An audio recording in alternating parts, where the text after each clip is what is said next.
We are back. We are back. What's going on, everyone?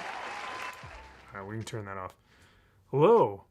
Welcome back to Max's Man Cave, episode 13, if I'm not mistaken. The show where we reject modernity and we embrace our legacy. What's going on, everyone? I am excited for tonight because I have a little guest with me. Hold on one sec. And let's see if we can get him on here. So, a few episodes ago, I was, let's see, how do I put this? I was called out for the cat cam, for Gideon's camera, because everyone said, oh, he just looks like he's sleeping all the time. Is he dead? What's going on? We need proof of life. And so I had to break the unfortunate news that the cat cam was actually just a recording that I had taken earlier in the day, and I just recycled and I repeated it, and it was just the same, feed over and over and over again. But today, look who decided to actually sit with me and join me on tonight's stream. See, look. Oh, hi. Hi. It's okay. See, I didn't mean to wake him up. We don't want to wake him up. Shh. So he's just gonna be here. Hi, buddy. And he decided to join us tonight. So if I have to open the door for him, or if I have to go over here and actually pet him or anything, you guys know that it's actually live. This is the live cat cam that we have been asking for, that we have wanted for so long. It only took us 13 episodes to get Gideon in here actually in live on camera. So I am glad to have him here. He's a welcome guest here on Max's Man Cave. So yeah, everyone's like, he lives, proof of life confirmed. That is right, guys. So yeah, he's here with us tonight. But how is everyone doing? I hope everyone had a fantastic weekend. There was a huge Comic-Con, Heroes Con, which I was so upset that I didn't get to go. It looked like so much fun. Josh, he's gonna murder you because you woke him. I know him. He'll get me later for that, trust me.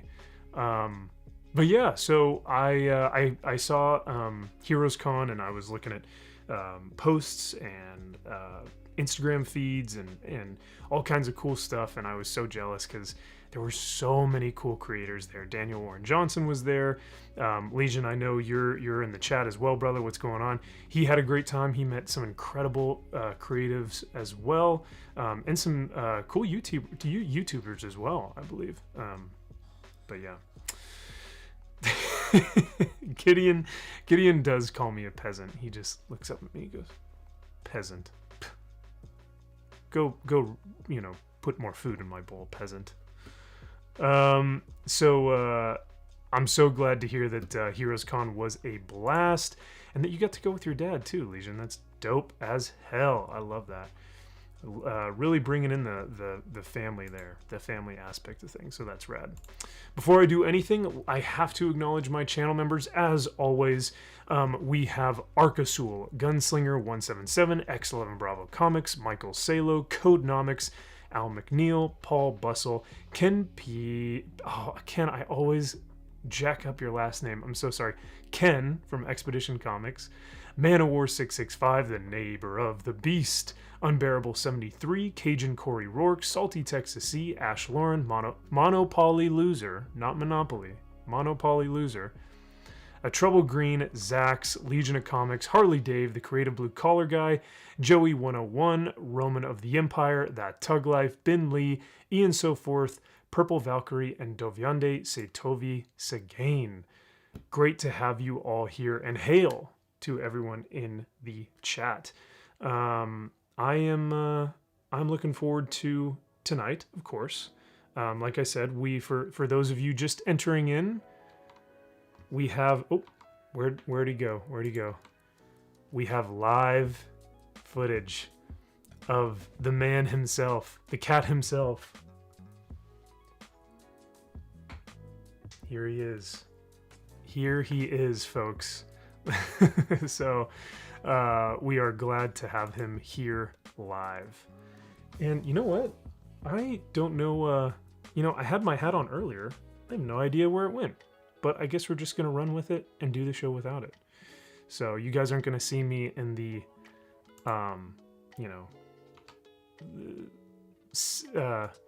symbolic hat that I always wear. But so let's see. So yes, tonight's topics.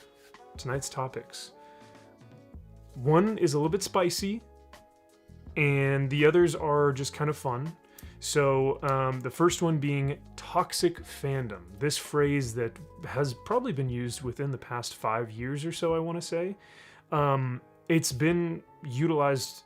I don't want to say utilized because it's been thrown around. It hasn't utilized. I feel like means like it's used in a very sensible and logical, reasonable way.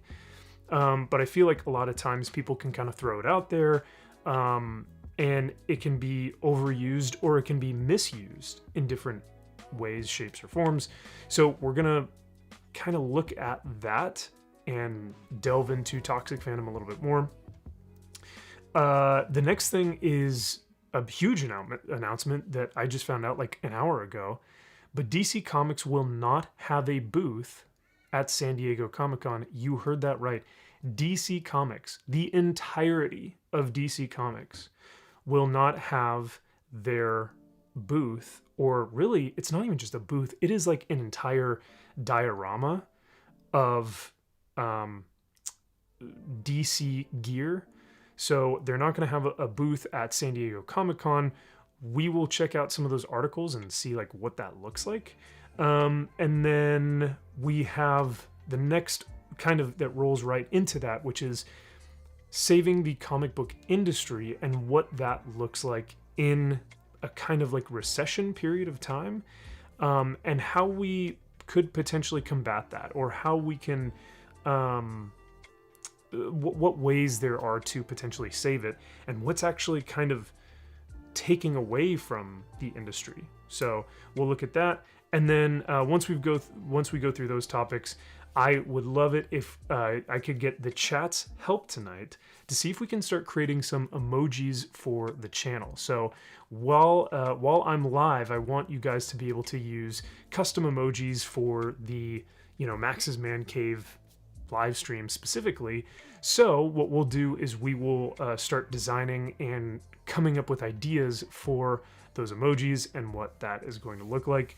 And if we have some time later on in the evening, I will be going over the new Coheed and Cambria album, and just kind of some funny pet peeves that I was noticing this week and today. So that is what we have on the docket for tonight.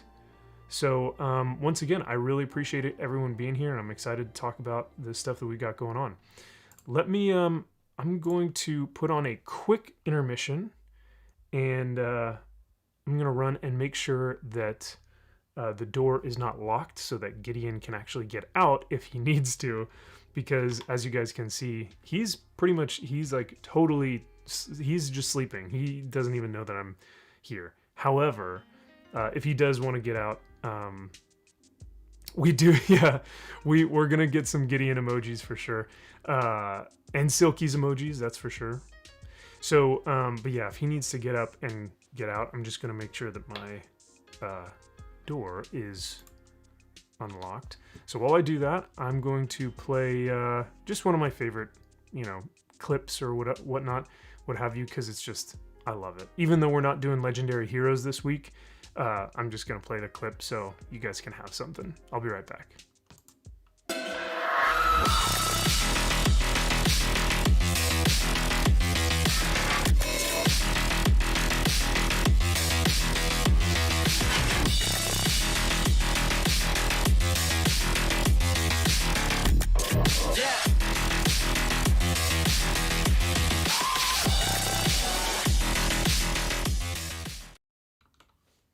All right, and I found my hat, so we're all good. The hat is back. I couldn't get rid of the hat. And in just a sec, I'm going to get to the chat to see who all is here, just so I can say hi to you guys. So if I haven't given you guys a shout out yet, don't worry, I see all of you. But I will be with you guys in just... Oh, yeah. Yeah. Tug says no hat max. I know. Every now and then I like to switch things up a little bit, just to spice it up.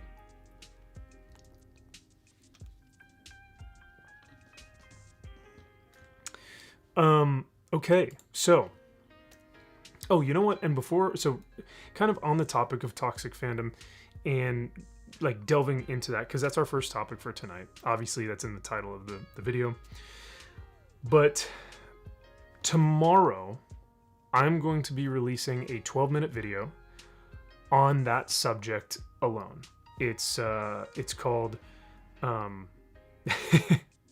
yeah, that clip is pretty rad, right? Eat red meat, chop wood, and buy new tools. Always, I totally agree with you.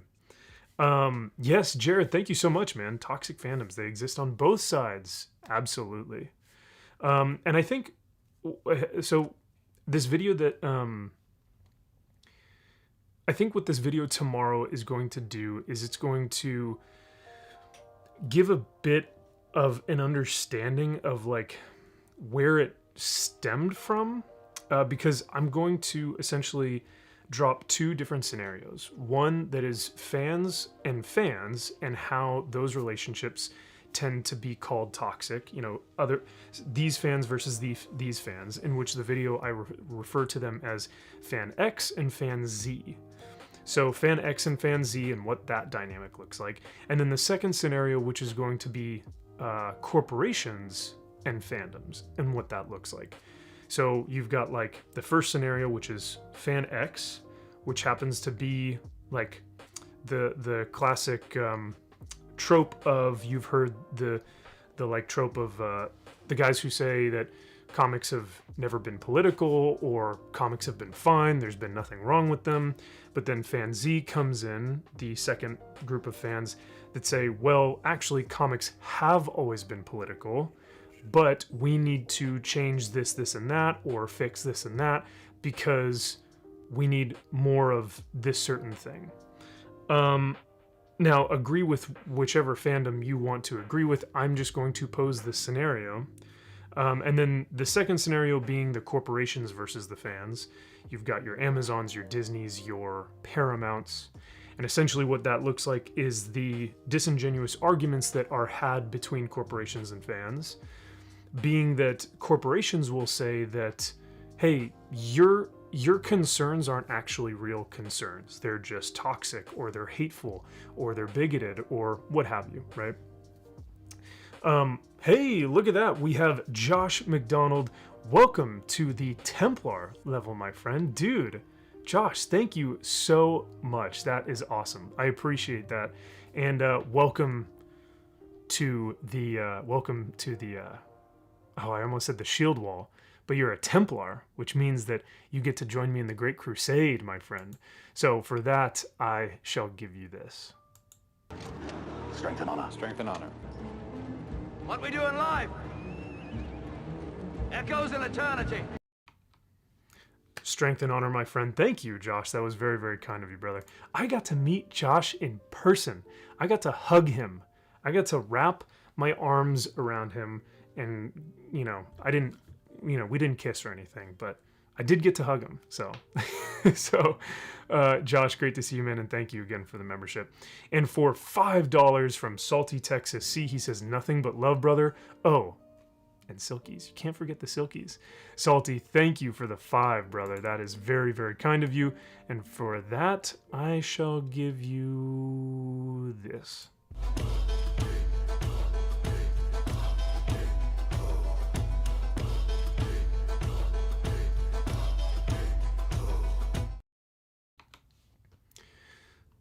Hell yeah. Let me know. I don't think there were any super chats or memberships before, but if I did miss any, please let me know in the chat. Let me make sure that I'm all caught up. Yep. All right. I don't see any others, so I just wanted to make sure. Thank you guys for the super chats and for the memberships.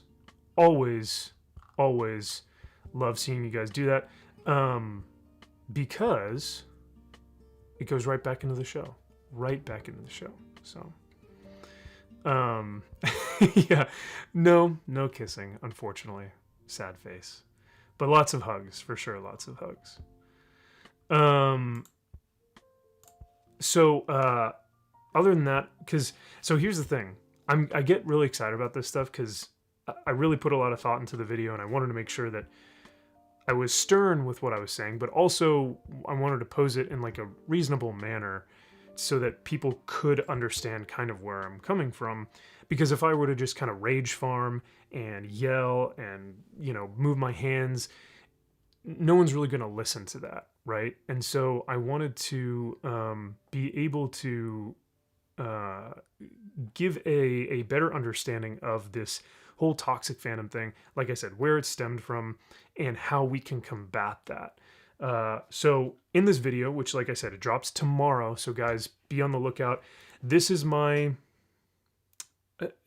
I want to call it my, Magnus Opus? My Mona Lisa, my Sistine Chapel. This is what I would consider that for this video that's going to drop tomorrow. It's only 12 minutes, like I said, so it's not like a Mahler Longman video that's like an hour long, right? But I think it's going to address some concerns, or at least address where I'm coming from and kind of how I feel about this, so that people have a better understanding of what that actually looks like. So I highly encourage you guys to go watch it. It's going to be a lot of fun a lot of fun will be an interesting word, of course. But yeah, it'll be good to kind of see what people think and get the responses from those who are interested in what that looks like. So, because at the end of the video, I'll actually give what I think is going to be the best way to address toxic fandom, if you will. I'll give you guys just a bit of a hint. In the Marine Corps, during the 2003 invasion of Iraq, there was a term that was utilized through the public relations, public relations branch, that coined this term that was also used in the Vietnam War, hearts and minds. And I'll go over the statement that was made during that Hearts and Minds campaign and why I think it can be applied to fandom. Granted, we're talking war and literally like comic books, so it doesn't have the same like heavy effect, but I still do think that it can apply in both scenarios. So that's what I will be talking about tomorrow. There was another thing that I wanted to mention, but I'm blanking on what it was now.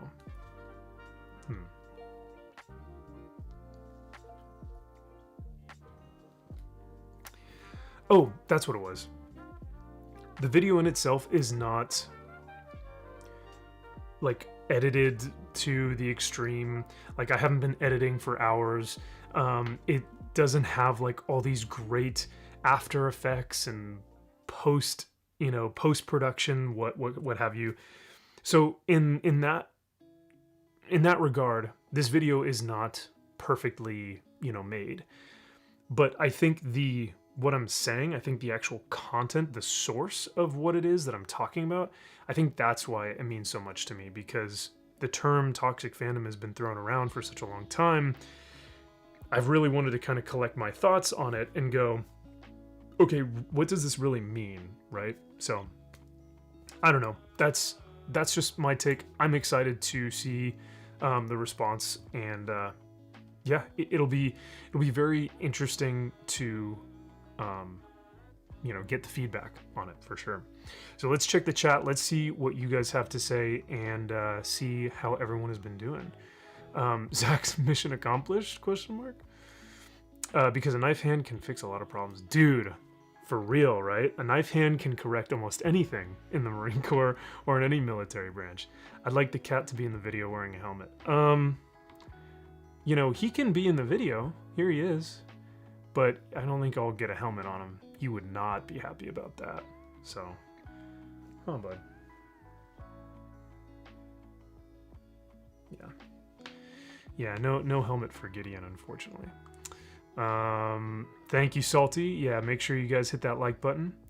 Bohica, I don't know what that is. A knife hand, is that how you handle them? Yeah. What's up, Monopoly? Good to see you, brother. Money well spent. I'm on vacation next 2 weeks, so I'll have time to watch it. Oh, cool. Great, Cajun. Hey, enjoy your time on vacation, brother. That sounds fantastic. New video, says Jay the Deep-Minded. Dude, I know, right? So that's the other thing, too, is like, it's been a hot minute. It's been since before I went to Italy, since I made like an actual video. I've done things for, I've done things. I've made videos for my members, just quick videos for my members so that they can kind of see what's going on behind the scenes.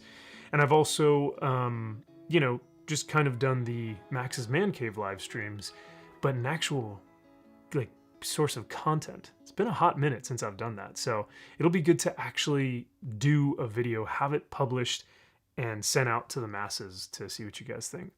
Northman out on Blu-ray, time to go spend some money. Dude, Ben, for real though, I need to get that. I'm so late in the game, dude. I need to get that Blu-ray.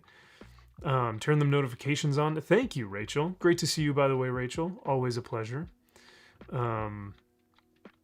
Everyone's talking about Northman, it looks like. Hell yeah. Great to see Silverlock. Hello, brother. Dude, I still need to watch the Northman. Might do it after the stream. Josh, that's what you need to go do. You know what? I wouldn't even mind if you turned off my stream to go watch Northman because it is that awesome. I greatly enjoyed it. I was actually talking to, do you guys remember Bree from Comic-Con that I showed you guys? She has the incredible booth with all the armor, chainmail, weaponry, leather. We were actually talking about it, and she watched Northman pretty recently as well. So, yeah. I gave it like a 9.5 out of 10. I gave it a really high rating. So, let's see.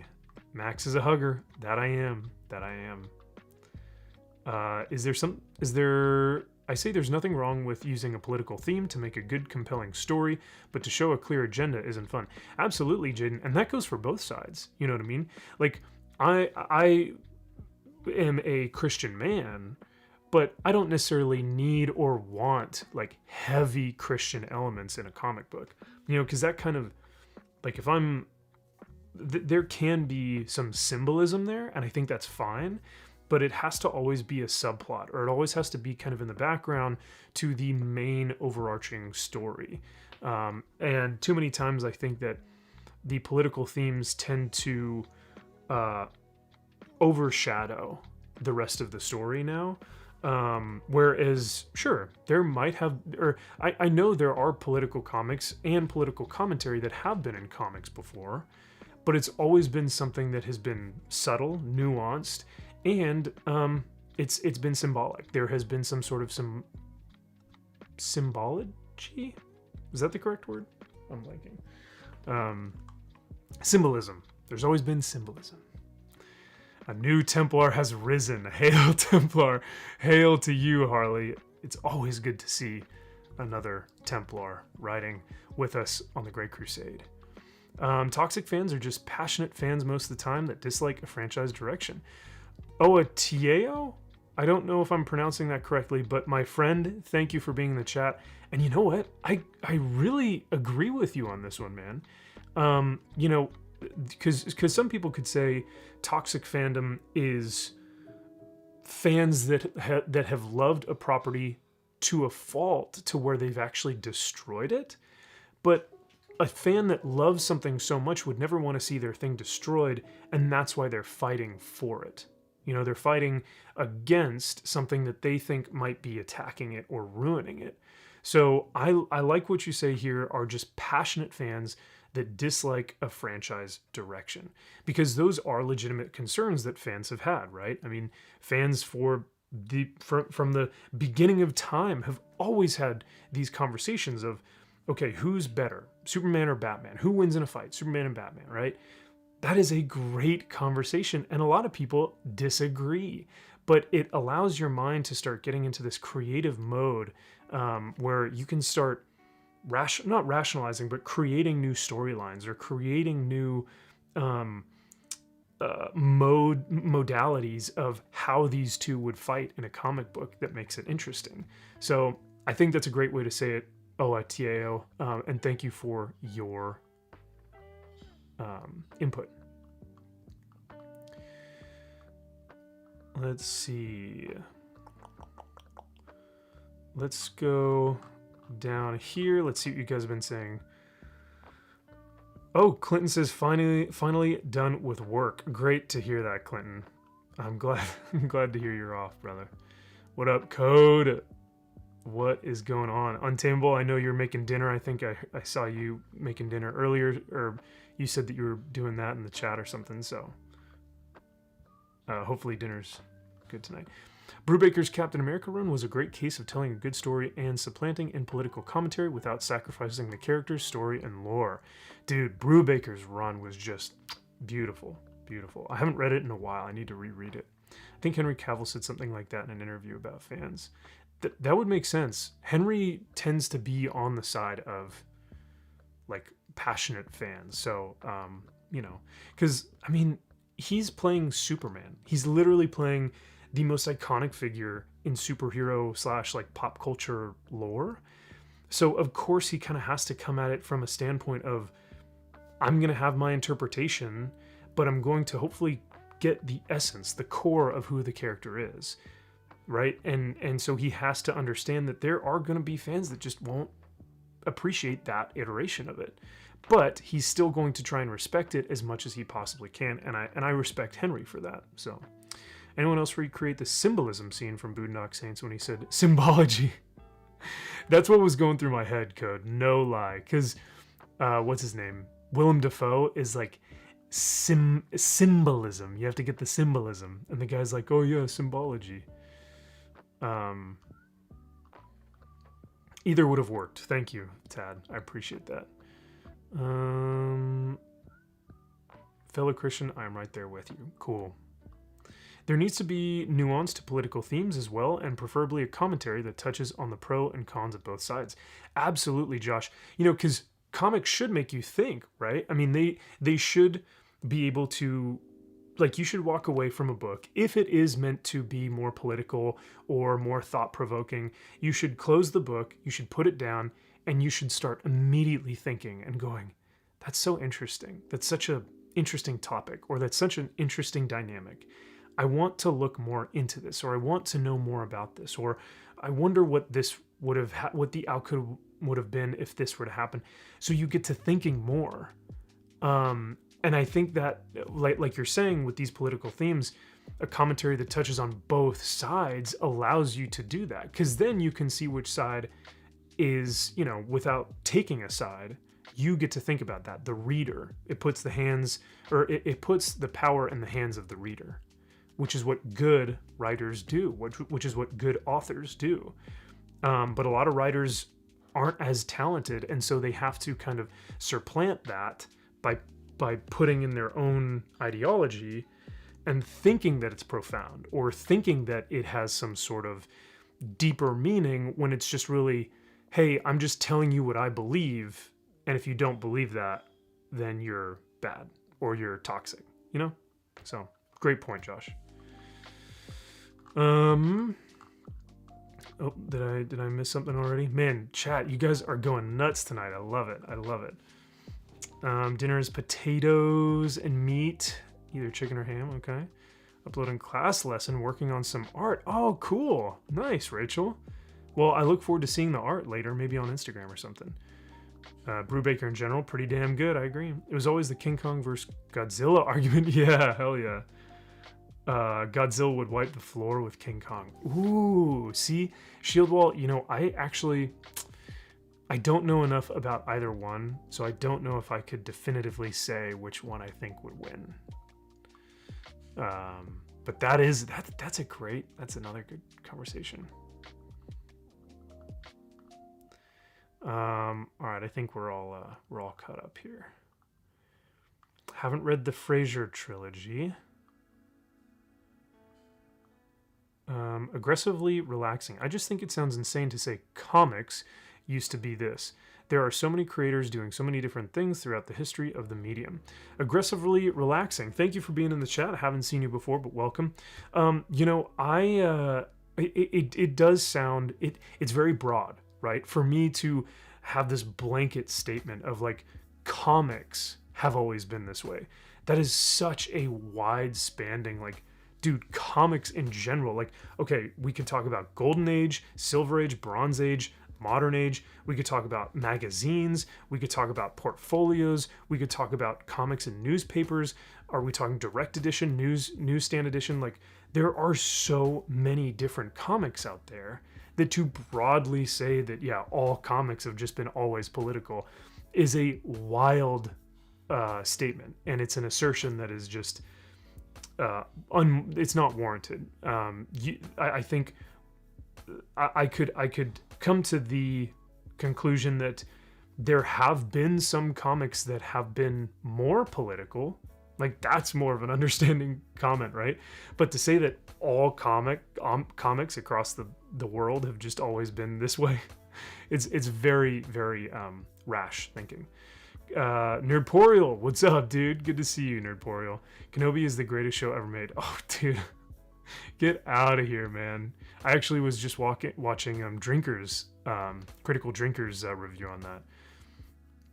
Man, Drinker is something else.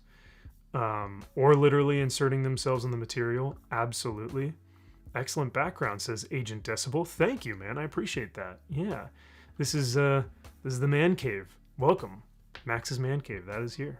There's no right or wrong way to cover politics. Just make art. If people like it, great. Okay, I can see that.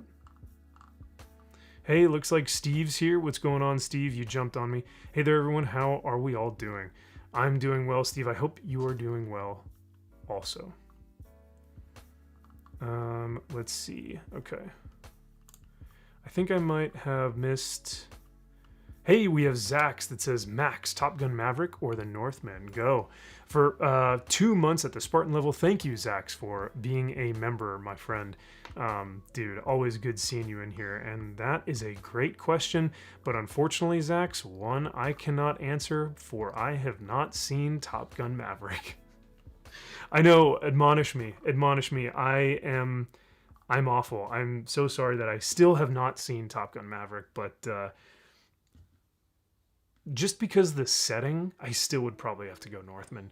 Now, hey, I'm, even me being like prior active military, I don't know, just something in Northman just spoke to me, just that primal, ancestral legacy of like Viking heritage and mysticism, like that just, I love that setting. So I probably would still go with that. Zach says, shame. I know. Harley hasn't seen Maverick either. It's all right. We're all still friends here, right? Am I toxic now?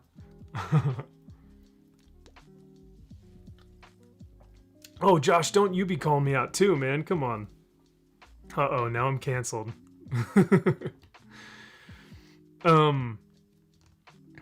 So, as far as... Oh, so anyway, I was talking about Drinker and how he had the Obi-Wan Kenobi review. Speaking of Drinker, before I forget, Drinker's live streams, Open Bar, and I'm sure you guys have seen them. Open Bar is like my new favorite obsession. I think he's only on like episode 8 or something. I need to go check again. But or it was either 8 or 18, I forget. Each episode of the Open Bar from Drinker's Extra Shots is like I said, my new favorite obsession. Like, I think, like last week, I must have binged a good portion of them. Even the highlights are fantastic. And it's so well done because each person that's on the panel has a specific reason for being there. You know what I mean? Like, if they're talking about a comic book movie, Drinker's going to invite on Gary, of course, because Gary's our comic aficionado, and he's going to always have Mahler there because they're co-hosting. But Drinker and Mahler always bring something to the conversation that is unique, it's fresh, and it's funny. So like the show is always funny. It doesn't get bogged down in just complaining. It never feels like they're just complaining just for the sake of complaining or arguing just for the sake of arguing. It always feels like there's a purpose, you know? And it's a lot of fun. Like I said, I've really been enjoying those. If you guys haven't seen them, they rival FNT in my opinion. And I know that's, you know, some people would go like, whoa, dude, that's a bold statement. But Friday Night Tights and the open bar from Critical Drinker are very well equal, in my opinion. They do get similar viewership, I think, but Flaccid goes, this is proof Max hates America. Yeah, Flaccid, I definitely wasn't in the Marine Corps for 5 years because I loved my country or anything.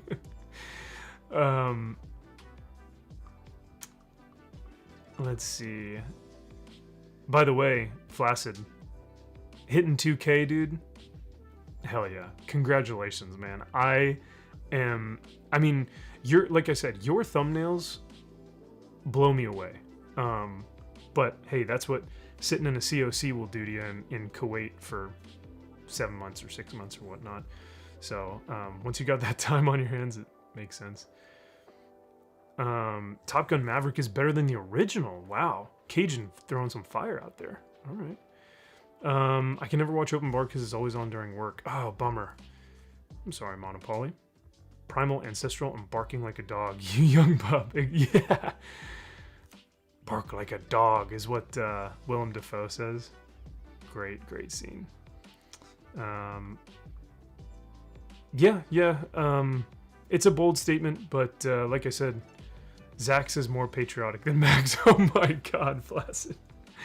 Zax might be more patriotic for Canada, but not for the great old US of A, baby. Which, hey, July 4th is coming up. See, Zax knows where it's at. He's saying Open Bar is better than FNT. Those are fighting words right there, but I love it. So, do you guys want to see what's going on with Comic-Con and why, let's see. Why in the world Comic-Con is not going to have a, let's see. No, I want to move this bad Larry. I'm going to move you guys, chat. I'm going to put you down here so that I can actually read the article.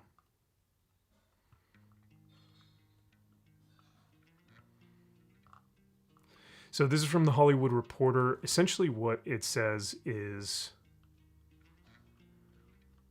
the, let's see, House of the Dragon, the Sandman, and Harley Quinn will be showcased in a big way as Warner Brothers Discovery, still fresh from its merger, hits its first ever San Diego Comic-Con next month. Yet the company, headed by CEO David Zaslav, is making big changes to its approach to Comic-Con as its various divisions make their first appearances at the annual pop culture celebration in 3 years due to the pandemic. For the first time, Warner's, including DC, will have no presence on the convention floor. A move that breaks with decades of precedent. Right meow. Right meow. There it is. For the first time, Warner's, including DC, will have no presence on the convention floor. A move that breaks with decades of precedent. What do you guys think? Does this seem like it's because... Now, for me, and I'll let you guys know in just a second, what's going on, Coffee? Dude, what is up, brother? Hey, I hope you're doing well, my friend. We spoke maybe a month ago or so. I wanted to reach out and see how you were doing. I think I might have seen something on Instagram with potentially a location. Let me know when that thing is up and running or if you need help moving anything in there, man. But congratulations on the location. That is very cool. So this is interesting.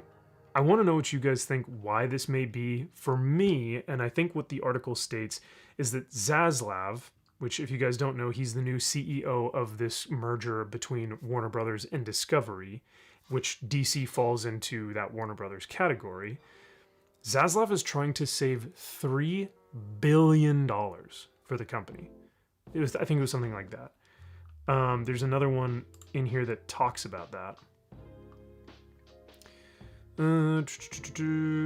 That's huge news because this year Warner Brothers and DC will not have a booth at San Diego Comic-Con. They state that it's for pandemic reasons, but the Discovery merger likely played a part in it as the new parent company looks to cut costs. And that is why I think they're probably not going to make a presence at San Diego Comic-Con. Let's check the chat real quick, see what you guys are saying. No Warner DC, that's a bold move, Cotton. Exactly. Probably a good thing since DC only produces shit. I don't know, Cajun, if you've seen DC's booth, I call it a booth, but like this thing is a literal spectacle. It's massive. It's gonna, I think it might hurt. Dead company, as Young Ripple would say. Yeah, man. Check out the Clifton Duncan podcast from yesterday. Ooh, dude, Clifton is a master. He's a great dude. I had Pisha. Oh, are we getting Pisha memes in here tonight as well? Do they have anything worth the price tag to get a booth this year? I've seen mostly flops in the mainstream side, so the normal folk might not draw.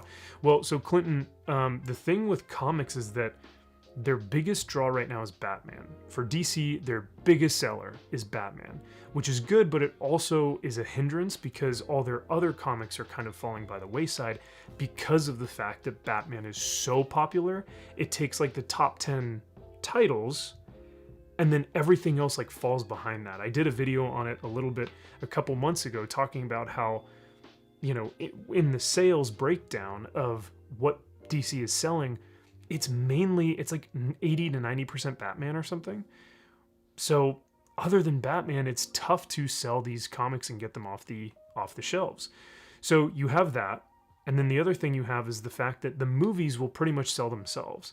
The movies have previews, you have commercials, you have cable television where it'll play, you have YouTube where it'll play. So they have marketing for their television shows and their movies everywhere.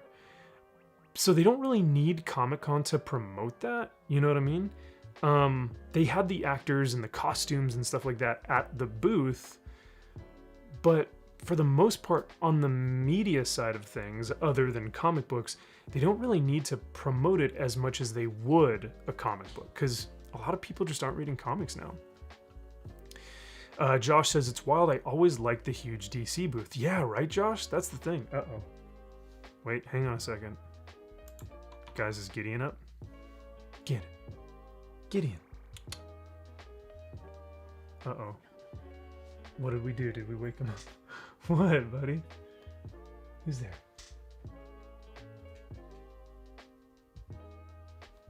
That's alright. He'll fall back asleep in like literally 2 seconds.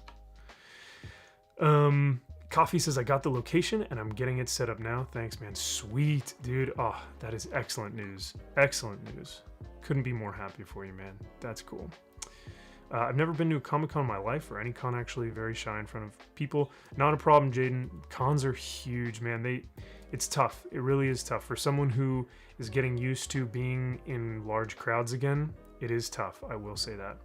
Hello, A2. Great to see you. Thank you for being here. I hope you are doing well also. It seems to me like they don't have anything good showcased this year, so they're saving money by not going. Steve, well, as far as showcasing, I don't know what they would showcase other than their films. But yes, that's essentially what I think is happening. I think they are trying to save as much money as they can, because let's think about it this way. They're probably saving millions of dollars, but in the grand scheme of things, when we're talking about billions of dollars, a couple million is like chump change, but it still saves money, right? And Zaslav, this new CEO, is trying to do everything in his power to make sure that they are saving, because he's really going to try and step in here and change this whole company around. Let's see. DC is history. Read Star Trek Mirror War. I've been hearing that Star Trek Mirror War is really good, Agent. I'll definitely check out Jade the Deep Minded. It's 100% cost cutting. Yeah, absolutely. Josh says also DC has a lot of drama right now between Hurd and Miller. Oh. Tell me more, Josh. What's the inside scoop? I don't know about this. What's up, Rudy? He says late but here. What's up, y'all? Great to see you, Rudy. Hail to you, sir, and blessings. Maybe they thought too many people would avoid DC because of Hurd and Miller. Yeah, that's kind of what Josh is alluding to as well. I want, like,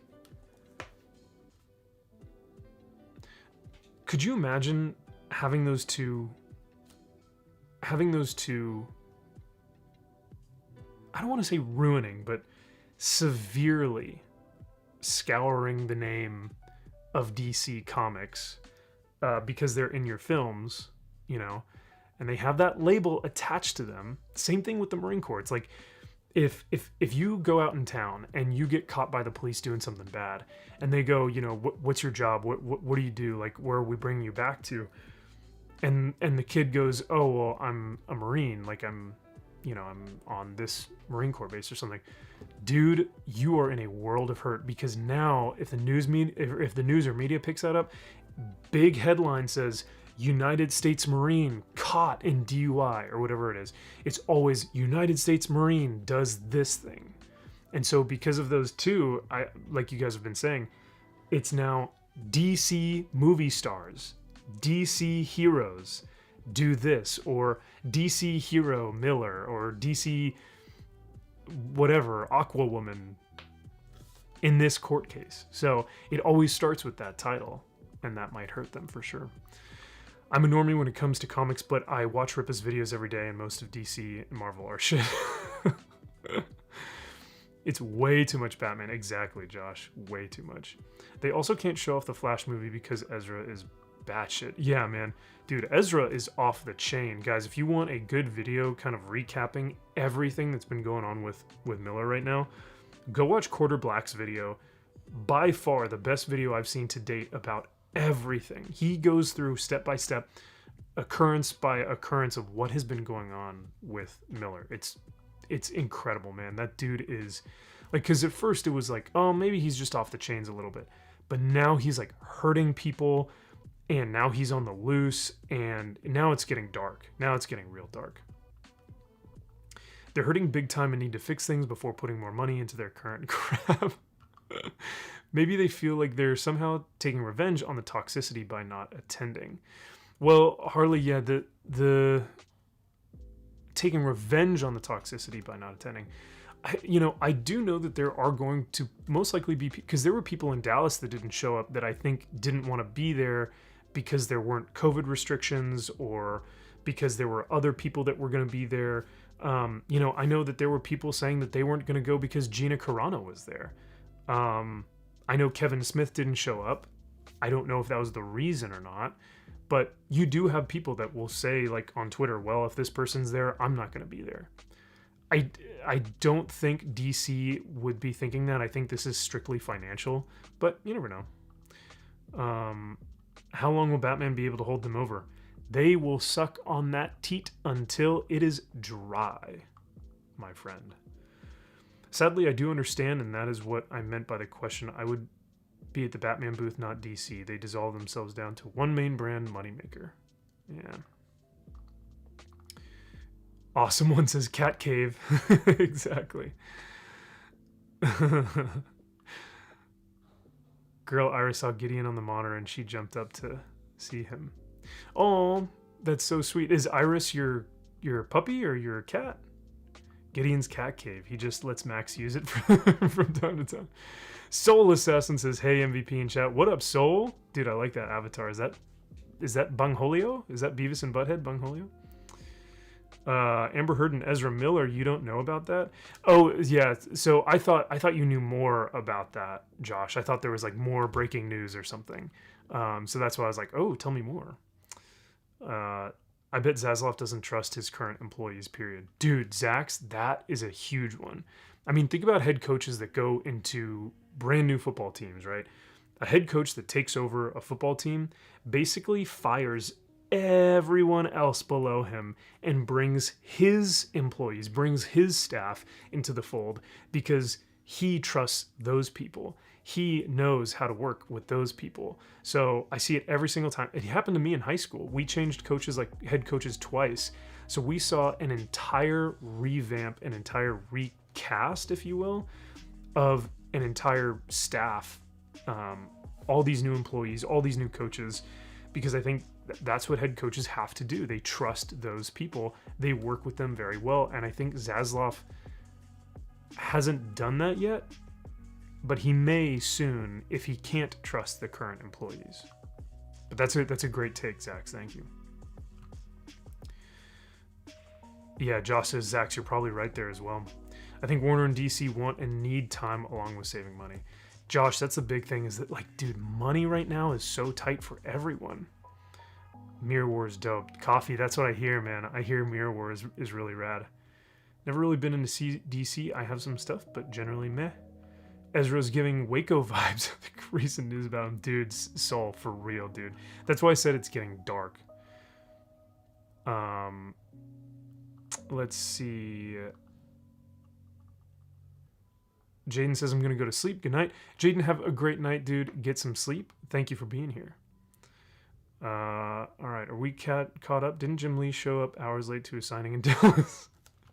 Monopoly, yes, he did. But to be fair, the man had probably a 3 to 4 hour line in the morning for signing. It was like at 11 o'clock, and he was supposed to do that signing and then like a panel for like an hour. And then after his panel, he was supposed to go upstairs and do another signing at his like booth.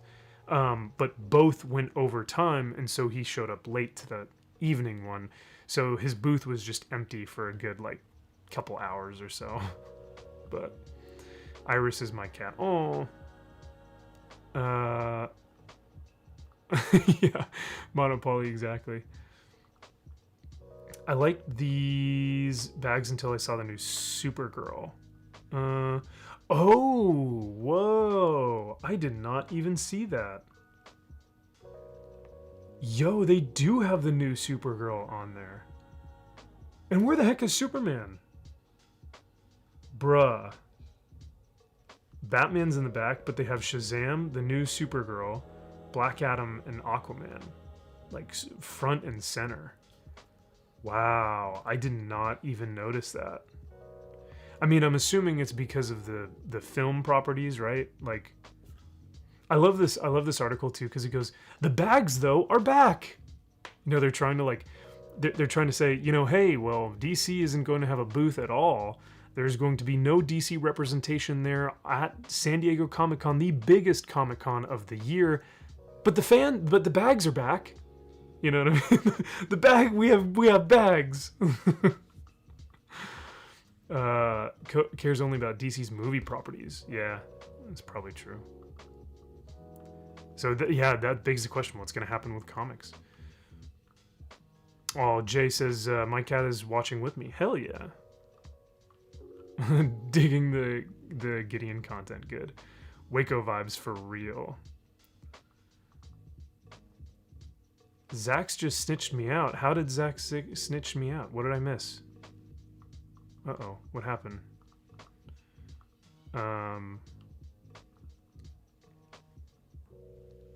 Oh, yes. Maverick. Arcasul says, been lurking this whole time. Just got free to chat. Just wanted to say hail to you, MVP, and hail to chat. Thanks, Arcasul. Dude, great seeing you in the chat. Great seeing you in Texas. Hail to you, brother. I know, Tugs, I know. I will most likely see it sometime. Josh says, those bags are shit. They rip so easily. They do, bro, for real, though. Tugs, I know, I'm sorry. I told the chat to admonish me for not seeing it. It's totally fine, I understand. They probably don't want anyone to read their comics right now. Yeah, unfortunately. So with that being said, on the topic of comics, we are here to talk about comics. So I wanted to go over the DC thing and the booth because that is just one aspect of the grander topic, which is the comic book industry and saving the comic book industry and what that actually looks like. Tug says, you come to Vegas right now. Well, I can't, Tugs, because there are tons of police officers outside your house and in your neighborhood. And so I don't know if I don't feel safe. No, I'm kidding. Not because of the cops, but because something's going down in that neighborhood. And who knows?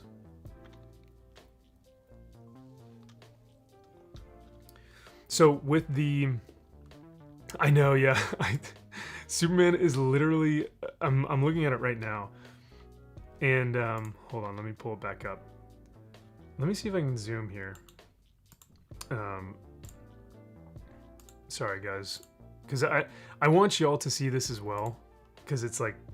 Nope, didn't want to do that. Didn't want to do that either. Wow, what is happening right now? My computer is being wild.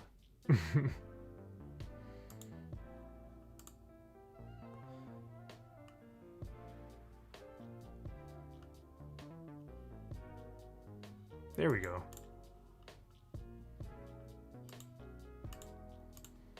All right, let's take a look at these bags, dude. Can you see my cursor right here? That's Superman. This is the new Supergirl. I'm gonna do this.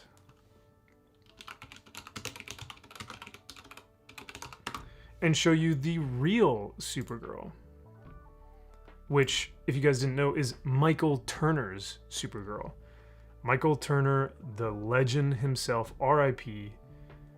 This dude... Josh is laughing at my technical difficulties stream. Didn't want to do that. Didn't want to do that either. Yep. But yeah, if you guys have ever seen Michael Turner's Supergirl, good night. Mere perfection. Absolute perfection. But I don't know what this is. This is the weird suit and the funny things that everyone has been making fun of behind the scenes or whatever. This is the Michael Turner Supergirl that we got from Batman Superman back in the early 2000s. All right. Anyway.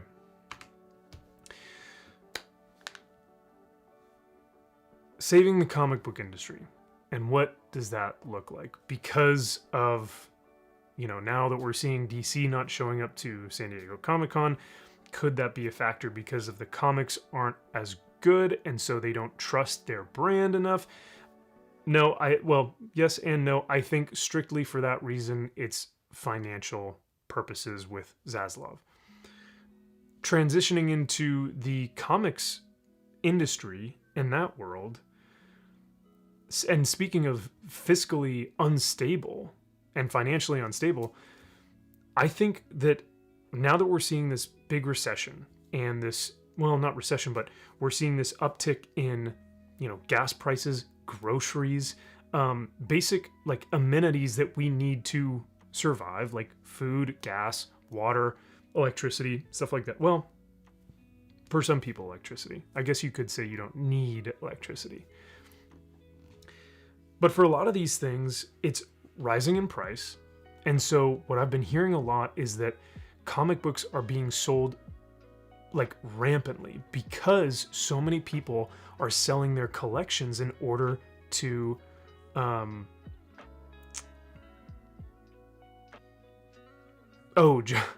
Josh says, how to save the comic book industry? 1, cut your line.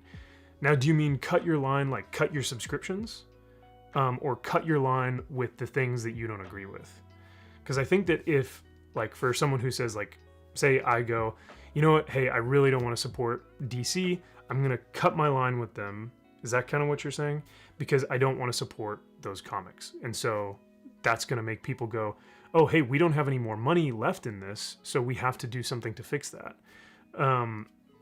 As far as that, I'll get to that in a moment. But I did want to talk about just with the price increases in lifestyle and how that's going to affect a lot of people who have all these comic collections, because I think they're going to start selling their comics to afford just regular everyday things, right? They are going to have to get rid of their large collections just to pay for their rent or their food or their gas. Max.exe stopped working.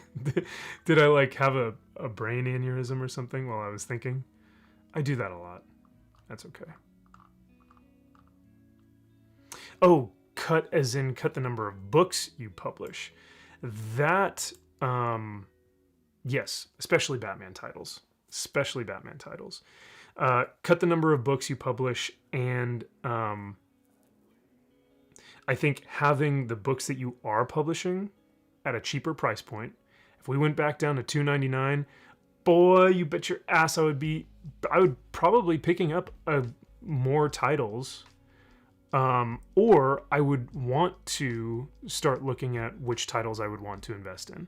So if we went back down to the, $2.99 as opposed to the $4.99 or even $5.99, there's a Superman comic that's coming out in a couple weeks now, or maybe a month, that is going to be it's $10 per month, not per year. It's not like an annual. It is $10 a month for this comic book. No one should ever have to pay $10 for a comic book unless it's like an annual or a trade paperback or something. You stopped functioning at Joshua's comment. It was hilarious. I do tend to, like I said, kind of, you'll see like steam coming from my head, and I'm like thinking, and I'm like, oh yeah, I got it. And I come back to it. So and I know I'm kind of all over the place, so I do apologize. I was trying to make notes, but at the same time I was like, you know what? I just want to have kind of a conversation, because so much of what you guys are saying is probably going to also mirror what I'm thinking and what I'm saying as well. Atris says, I just sold my entire vintage toy and retro video games collection, used the money to lower my debt. Hey, well, dude, honestly, lowering your debt is one of the best things you can possibly do, so congratulations. I am just sorry that you have to sell your video game collection, man. That is heartbreaking. I couldn't imagine selling my comics, man. It would be so sad to watch those things go. But I have seen it before where people have to do that. You know what I mean? Where they essentially not too long ago, I was almost thinking about, okay, what can I sell from my collection in order to pay for food this week? And those are serious conversations and serious thought processes that these collectors are having to have with themselves. So that is one sad realization of the industry, that people are going to have to sell their books, because of whatnot, but they're also going to take books off their subscription, and they're going to stop collecting the hobby altogether, because it's not a necessity, right? So if that's the case, DC and Marvel and all the independent comics as well aren't going to sell as well, because people are going to be putting their money not into their hobby anymore, but into their life, into their food, their water, their gas. So in that regard, I have no idea what the comic book industry is going to look like a month, 6 months, a year from now, unless we see gas prices go down, grocery prices go down, just little things like that. They need to introduce the $1 newsstand level comic, completely kid-friendly with no agendas, just adventures of the superheroes. That would be kind of cool, Tad. Yeah, man. I mean, I would still want it to be good content, because if they say kid-friendly, they may just say, oh, it's just a kid's comic, don't put any thought into it, and it might just be trash. But I still want there to be good substance. I still want there to be good story and good artwork and stuff like that. They had that great series with Starfire's overweight, emo, non-binary daughter. Now that was a series. That was like a YA novel. I didn't actually get to read the whole thing. I read some of it. As for current comics, I went down to a $20 a week budget and no longer picking up any number ones. That's a great plan, Atris. I think that's a good move, brother. Plus, a lot of the number ones, you know, a lot of the number ones from the big two tend to be publicity or marketing, depending on what it is. You know, there's always outliers, but I think, you know, $20, that's a good, I think that's a good budget. Life is pretty amazing when you get out of consumer debt. Yeah, man. When you've got like an addiction, or when you've got something that you constantly put money towards and you let that go, you feel much more free. I'm sure that's very therapeutic. So, yeah, gas or comics nowadays. You got to make the decision. I remember $1 to $2 maximum. For real, right, Steve? Well, Spawn is still, I think, $2.99, something like that. Like, you know, McFarlane's still holding it down at the $2.99 or $1.99.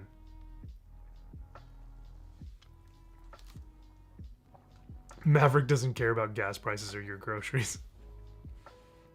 I don't care about Maverick. No, I'm kidding. That might have been harsh. You guys can admonish me in the chat as well. Yeah, they're trying to push $10 whenever they can. Exactly. Especially on those number ones, or especially on like a treasury edition or anniversary edition, or, you know, even just a variant cover. They'll be like, oh, new variant cover, $10. It's like, for what, 22 pages of sitting and eating and talking? Hey, A Trouble Green, welcome to the show. Great to see you here, and hope you're having a great night. McFarlane is releasing 4 Spawn comics a month. Yeah, man. And those Spawn comics are dope.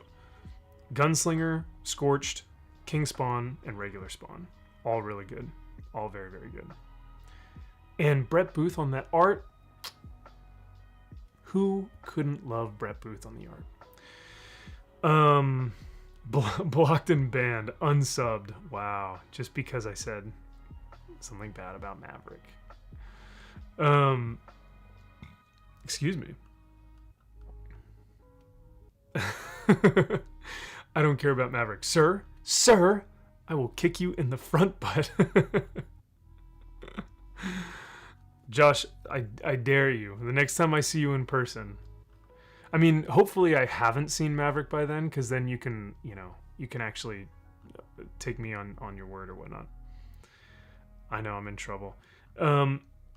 So let me check my notes here real quick.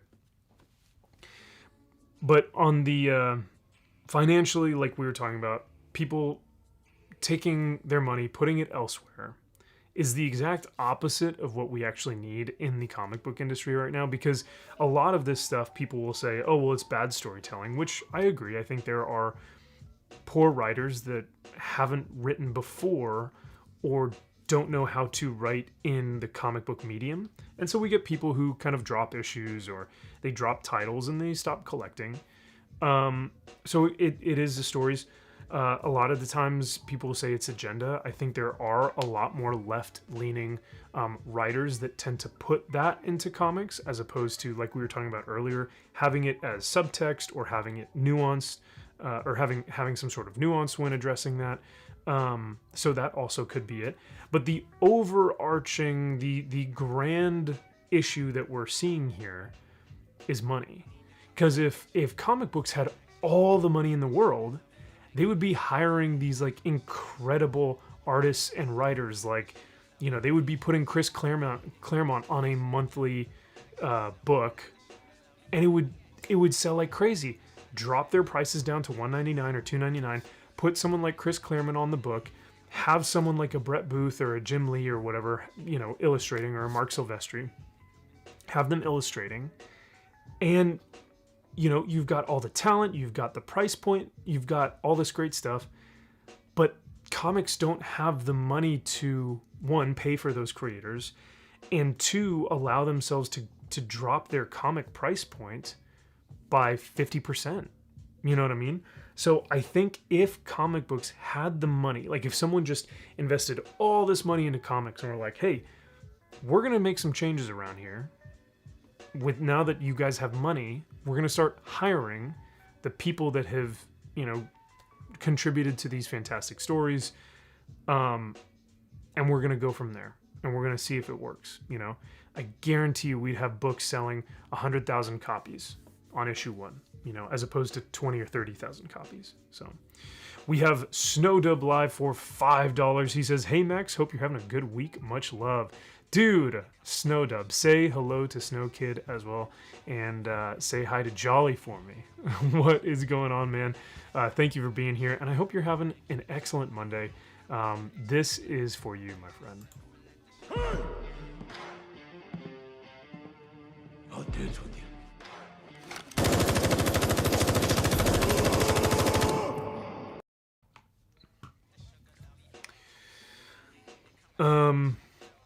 A Trouble Green says, "I lost track of everyone who tagged me. I love you all. I see you all and I appreciate and love you so much." Oh, that's very kind of you. Harley says, "I just refuse to support any company that so easily take..." Oh, uh-oh. What's this? We have movement. We have movement. Oh, he goes right back. He goes right back.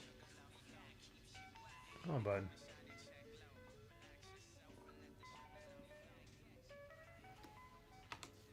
Well, that's all the excitement I needed for tonight. So, anyway, Harley, getting back to your comment, he says, "I just refuse to support any company that so easily takes their customers for granted, some of which are lifelong or even family generational collectors. Nope, done." Harley, it's funny that you mentioned that, dude, because I saw this meme the other day, or I saw someone publish this on Twitter, and it says, "Never push a loyal person to the point where they no longer give a fuck." That is essentially your comment in a nutshell, right? Never push a loyal person to the point where they no longer give a fuck. And I think, unfortunately, DC and Marvel, I'm not excluding Marvel as well, because they are guilty of doing this. All different Marvel back in the mid-2000s, they were doing the same shit, And I think that kind of summarizes it very well.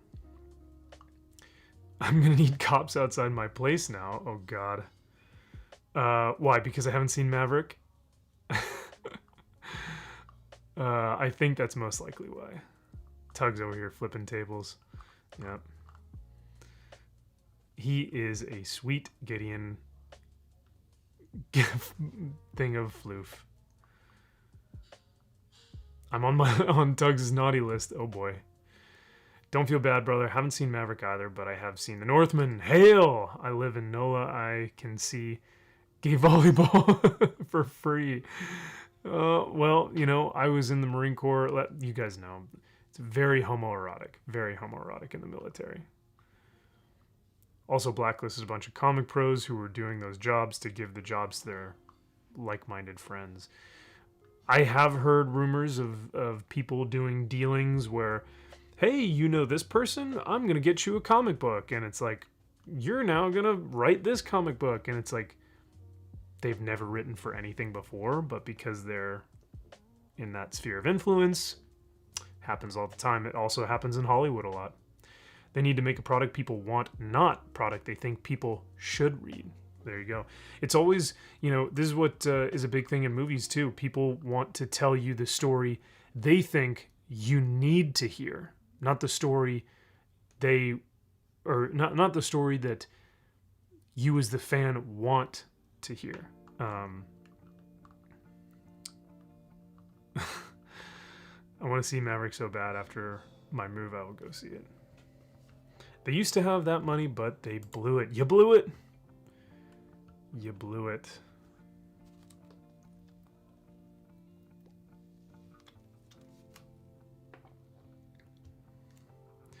Nothing like showering with 50 dudes to brighten your day.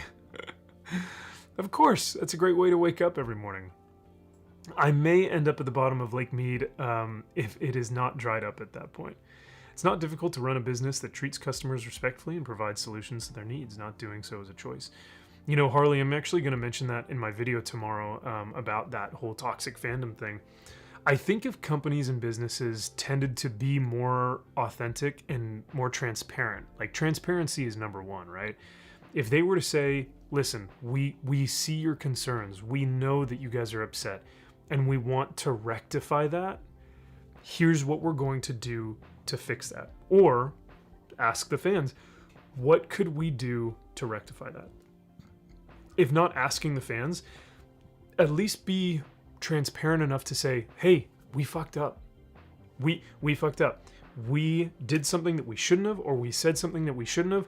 So what we're going to do, we're going to drop our book prices, or we're going to introduce a new creative team, or we're going to stop doing all these dumb titles, and we're just going to focus on our Batman, our Superman, our Green Lantern, our Wonder Woman, you know, what have you, like our core characters, and we're just going to center our stuff around that. I don't know, man. I think if these companies were more transparent, and we see a lot of Lord of the Rings stuff, you know, out there, why have they not shown us what the showrunners have to say? Why have they not shown us more of a trailer? You know, like all these different questions that are being asked. I think that's another question that people have, is the transparency of the corporations to say, listen, we know that you are worried, but please trust us, because we want the best for you and we want the best for this product.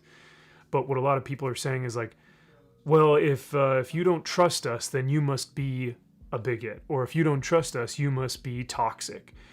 And that is what we continually see, is that disingenuous argument that is constantly thrown back at the fans, instead of allowing a conversation to happen that's transparent, authentic, and genuine. Speaking of authentic and genuine, Roman of the Empire for $5 says, watch for all mankind, a very cool Apple series about an alternative history and space race. Be awesome. Max's Man Cave Dwellers signing off. Roman, thank you for the 5, my friend. That is awesome. For all mankind. I will have to check that out. Hail to you, sir, and enjoy the rest of your night. This is for you. I bid you stand, man of the West!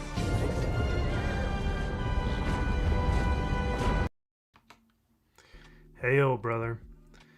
Let's see. Daniel, what's going on, Daniel? Met Daniel in Texas as well. He says, I don't want to have a moral fidelity with any company. I just want excellence in product quality. Mwah. Excellence in product quality. There you go, friend. I think that is what everyone wants. We all want what is best for these products. We all want what is best for these corporations and for these fans. But if the product is not giving us, and I'll present this scenario in the video tomorrow that you guys watch, in the scenario that I pose with the corporations and the fans, it's like a drink that you buy that you've been buying for decades now, you know, and then all of a sudden the drink doesn't taste right. So you go to the merchandiser and you go, hey man, this drink sucks. I've been buying it forever, but now it tastes weird. What's going on? And the merchandiser comes back to you and he goes like, oh, well, you're just a racist. That's so disingenuous. Why would you have that argument when all you're saying is like, hey, the product is not what, the quality of the product is not what I expected. Simple as that. So great point, Daniel. Companies take the path of least resistance. They are also very fearful, so they will flip-flop to whichever the most popular stance is. Yeah. Right now, crazy left is the popular thing, right? Well, they also have to think about money, though, Shield Wall, because finances will literally determine every and all actions for a company. Especially like DC, where Zaslav is trying to save $3 billion for the company, which I think is I love the move that Zaslav is doing here. I do think they need to save money. $3 billion is a lot, but he's going to try and do that by cutting costs of all the other things that he doesn't deem important. And so corporations are going to, yes, like you said, they're going to take the path of least resistance. They're going to do the popular thing, but they're also going to do the thing that's going to give them the most money. The most mullah. That is exactly what Jeff Johns did for Rebirth, and it sold incredibly well. Yeah, man, Rebirth was like so many good titles. They had that Green Lantern title that was so dope by Robert Venditti. They had the fantastic run of Superman and Super Sons. Rebirth, and even the Flash Rebirth, I think was pretty good from what I remember. Like, just top-notch material. I was probably reading more DC than Marvel at that period of time. No cap. As the kids like to say, no cap. Low key. I was reading all that shit. Silkies run the world, says Rudy. I can't wait to see the Rippaverse. Rippaverse coming in hot, boys. That's going to be dope. Keep your eyes out on Artists Elite Comics as well and Merc Publishing Comics. Those two are going to change the industry. I really want to do a video on those two as well. In the Marine Corps, but too chicken to come to Vegas and see Maverick because of a few cops. Not because of the cops, because your neighborhood is wild and insane, Tugs. I don't know what goes on in there. It's not difficult to run a business that treats customer respectfully, provides solutions to their needs. Not doing so is a choice. I think I might have read that one already, but yeah, I agree, Harley. Looks like I got a super chat from Zax. Is that what I'm seeing here? Zax for $5 says, please put this towards popcorn for Tugs. Oh. Well, Zax, that's so kind of you. I won't see Tugs until Vegas, most likely, but I will save this $5, or this Canadian $5, which, what, is probably like a cup, like 25 cents or something in American dollars. But I will put this towards a drink towards Tugs. How about that, Zax? Thank you for the donation, brother. Here is for you.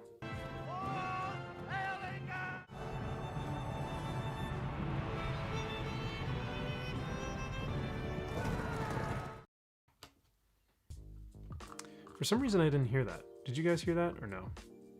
Oh well. All right, let me make sure I'm all caught up. Okay. So, I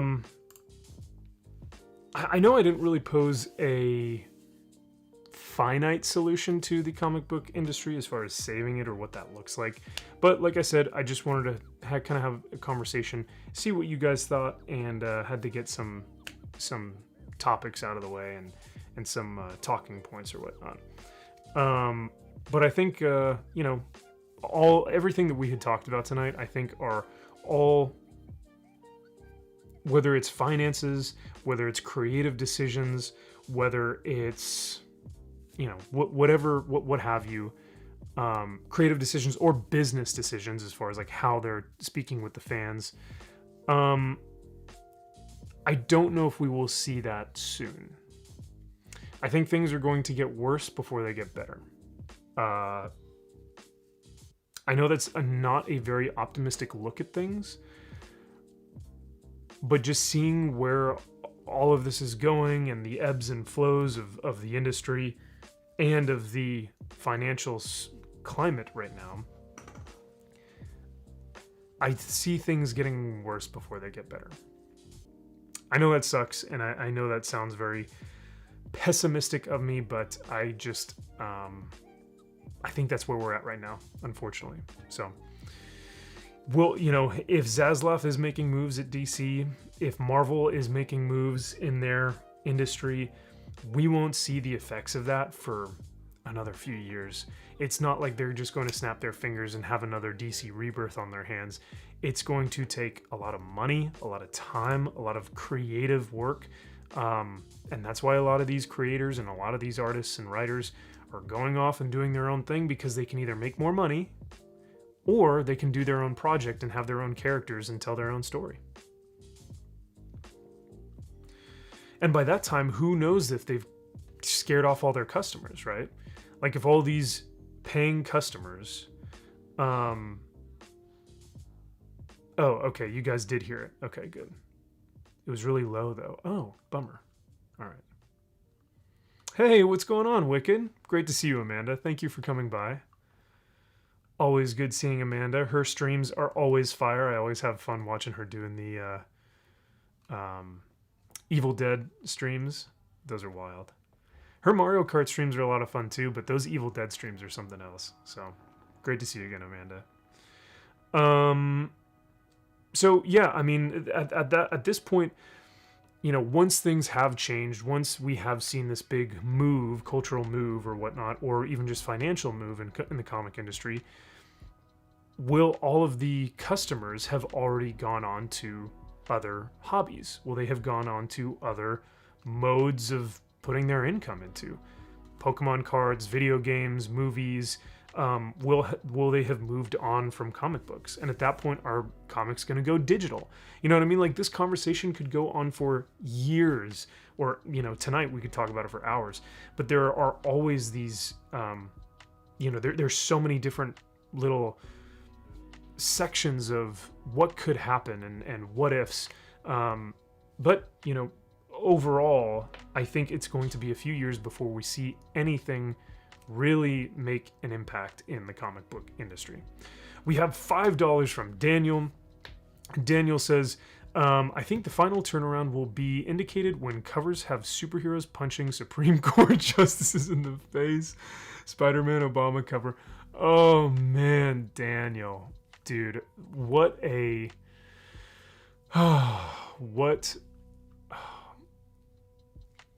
what a year to be alive, right? What a decade to be alive. If that's really where comics are going, man, that's going to be brutal. Do you know how many people are going to start buying back issues? It's just going to be all back issues after that. That's brutal. Daniel, thank you for the $5. I greatly appreciate it. And hail to you. This is for the 5.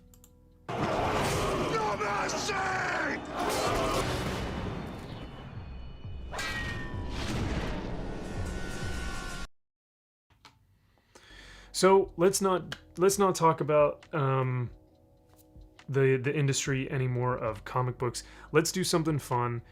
Let's get into emojis. We need to start creating some emojis for the Max's Man Cave MVP stream. So I'm going to pull up my notes right here. I've got a notepad ready to start typing. Already, I'm thinking we need an emoji that says Silkies with like an exclamation point, and then we need an emoji that says Silkies with an exclamation point, but with one of those big red X's through it, so that way, if you guys have a war in the chat, you guys can just start spamming those emojis, right? Whether you're for Silkies or whether you're against, you can have the big X through it, or you can have just the regular Silkies. Shield Wall says, comics will always have a place in my heart. Too many good memories of reading them with friends or in a hardened shelter on deployment in the dust and the heat. Agreed, Shield Wall. Dude, you couldn't have said it better myself, or I couldn't have said it better myself. I remember reading comics when we were doing, 2 a.m. Missions and we're waiting for the next mission to come down. I would be reading a Silver Surfer book or a Spider-Man book or something. I love it, man. That's where you and I agree on that, brother. So they always have a special place. We'll always have those moments, right, with those characters. We need a skull. Okay. Well, so Tugs, the skull one would be like... So do you guys remember when my camera would turn off every 30 minutes? We need one that just says drink, right? So we need like big drink in all caps. We need skull or skull. We need a Silkies emoji, but it just depends on... Gideon emoji. Okay, Gideon emoji. I just need like Gideon's face, right? Gideon face. Gotta bounce, says Atris. Hey, have a great night, brother. Take care. Thank you for being here. Sundress emoji. I don't know. I don't know how many I'm limited to. Maybe sundress emoji later. Silky sundresses, Soul Suckers, Vikings, and Batman and Superman. Batman and Superman would be cool. An emoji war. Yep. Eating ooh, maybe. Okay, so crayons. Crayon would be funny. Hey, Ben Cordwell, welcome to the Viking level, my friend. Thank you for being a member. You are going to get some sweet stuff at the member level. So, Ben, thank you for becoming a Viking and joining me in the shield wall. For you, my friend, I'll give you this. Up into the overtime keel! Combat with a heart of steel! Cold is the ocean spray! Your death is on its way! Oh man, it's always good to have another brother in the shield wall on the great Viking raids. Alright, well thank you again, Ben. Let's see. So we had Silkies, crayons. We were on crayons. Marine Corps emblem for the boots. U.S. flag, because evidently YouTube doesn't have one. Oh, uh-oh. Guys, we lost Gideon. Gideon is no longer here. Cat Cam, he's all gone. He left. After the emojis, he was like, all right, I'm out.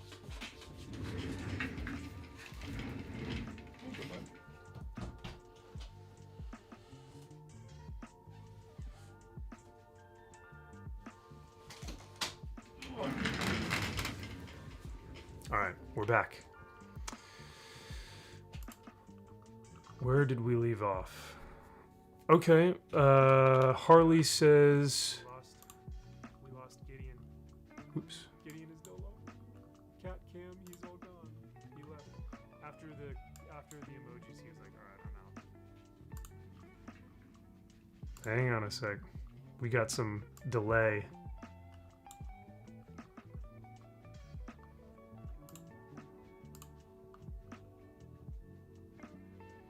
Alright, so here's what we'll do.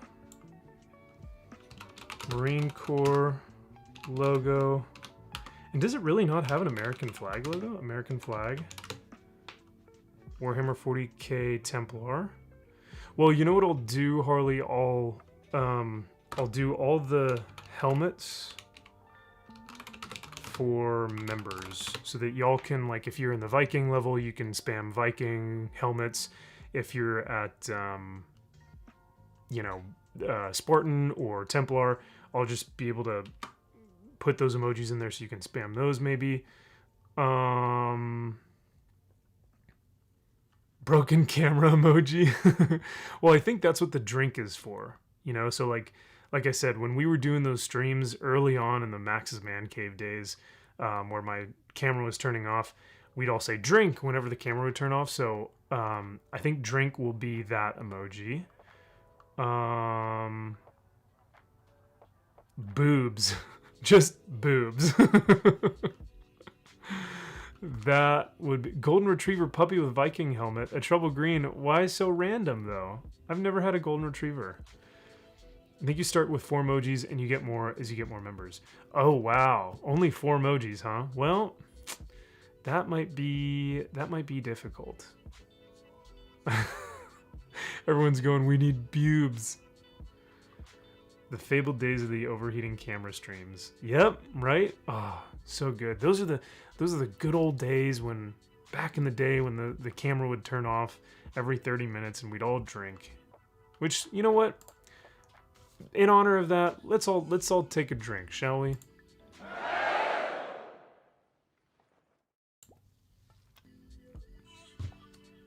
Hail, hail. We need a brie emoji. Y'all are wild, dude. Y'all are wild. Non-specific comics emoji. Okay. I wonder what I could do for that. I think maybe just the Superman logo would be cool. Did you pass over my comment, Max? Oh, about the puppy? Let's see. I know Gideon had to leave.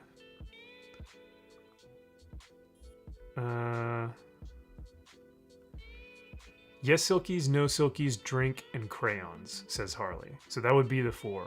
Interesting. Okay.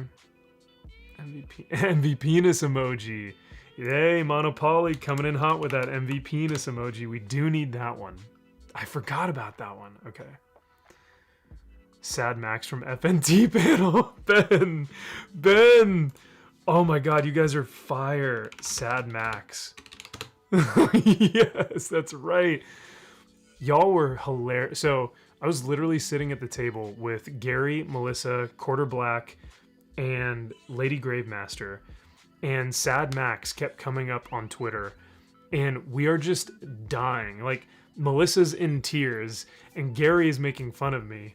That Sad Max emoji for the win. That is so funny. Okay, I'm gonna try and get Sad Max emoji in there for sure, because that's great. Heroic arcs are great, but the number one reason were bubes, says Daniel.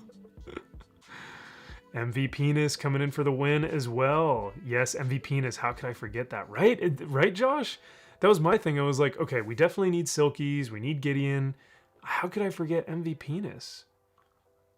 A Trouble Green says, I'll take Sad Max. Hail to Dreaming Tabitha for getting that shot. And then for Code for making the meme. Oh, because I am a golden retriever. Oh, yeah. Simple guy with a hat on backwards, but in the format of PC Master Race style. I don't know if I know what that is. All right, guys, I think we have a good amount right now. I'm sad I didn't discover you sooner. You're pretty cool, man. Thanks, Phil. Thank you so much, man. That means a lot. I appreciate that, brother. That is very, very kind of you for saying that. Josh says MVPness. Spelled correctly or incorrectly? Not it need a Johnny and MVP. That's the golden retriever idea. You look like a golden retriever when you take his toy away. Oh, that's what it was. Okay. All right, I'm gonna create a poll real quick. And this is going to decide what that emoji is going to be. It's essentially going to be MVPness or MVPness, if you guys catch my drift. MVPness, and this is gonna be interesting to see what everyone actually chooses. Oh god, this is gonna. All right, I'm sending out the poll now. So for the emoji, do we want it to? And I don't know if YouTube will actually let me say the other, or at least type it out. So we'll. Harley, I hate you so much. You're the worst. Silkies, Sad Max, Gideon, and MVPness, says Rachel. Silkies, Sad Max, Gideon. Because what I want you guys to be able to do is use them like a lot. So I want stuff that we can like spam, right? So yeah, how are we going to spell MVPness? I don't think YouTube will let you do the spelling it the right way. Oh, so it's the right way. Oh, okay. All right. MVPness, but the emoji should be MVP. Yeah. I think so too, Josh. I think, let's see. Let's check the poll. Okay, so yeah, more people are saying MVP NESS. I think that is much more YouTube friendly. So we'll go with that. 65% to 35%. And 17 votes. I think that's pretty good.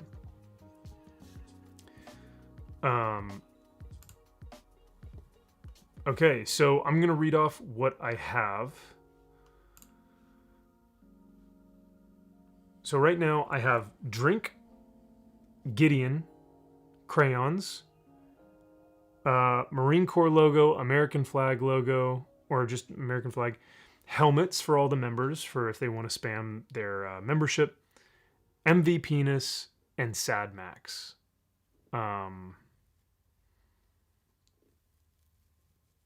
So I think that's a good place to leave off there as far as the emojis.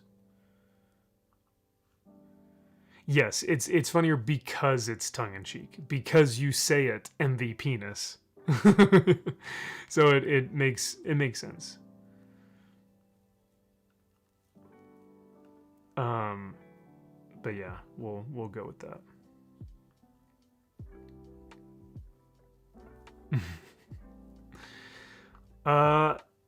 The last thing that I wanted to talk about, we've got another 20 minutes or so, was if you guys have not heard the new Coheed and Cambria album, oh my lord, it is absolute fire. Let me see if I can bring it up right now. Now, I won't be able to actually play any of the songs, but I'm just going to show you guys so that you can actually see what we're looking at here. But this is what y'all need to be. Here's chat. Here's Spotify. This is what y'all need to be looking into. Vaxis to A Window of the Waking Mind. This was the tour that I just went to a couple months ago, and we need one for Toxic Masculinity. That, I don't know what to do for that one, though. It would be funny, but I just don't know what logo we'd use. So this whole album is just, it brought me to tears. And that's like, Coheed does that unintentionally nowadays. Like, they have just leveled up their music to where every time I listen to a new album, it's like different, but it's the same. Like, the core of where they started and like why people love Coheed and Cambria stays the same, but they're able to change it in a way that like still brings new creative aspects to the genre. I've never ever heard a band do something like this. Monopoly, I've never heard one of their albums. Dude, start with their older stuff and work your way through, because if you enjoy their older stuff, you are going to love their new stuff, especially this newest album. Hey, what's up, Lone Star Wolf? Good to see you here, man. So, but yeah, I got the box set because there was a limited edition box set. And of course, anything that says limited edition, you guys know me, I'm a hoarder, I'm a collector, so I had to get it. And it has the like, I want to say the screenplay, but it's honestly the novelization of the album. Because what Coheed and Cambria does is, if you guys didn't know, the band started actually writing comic books and then utilizing the stories from the comics that they were writing into the album and into the songs that they were creating. So the music always followed the stories of the comics. How cool is that? We have a $4.99 super chat from Steph over at My Nerdy Home. She says, "Sup, punk? Where's your hoodie? Where's my hoodie? I guess I don't have it on tonight." But Steph, thank you so much for being here. Steph from My Nerdy Home. Go watch some of our videos. I was watching some of our videos earlier this week, going through my catalog of stuff that I've made, and we've had some pretty good videos on the channel. So thank you for being here, Steph. She's always lurking and saying hi when she can. What do I want to play for Stephanie? Let's do some Northmen, huh?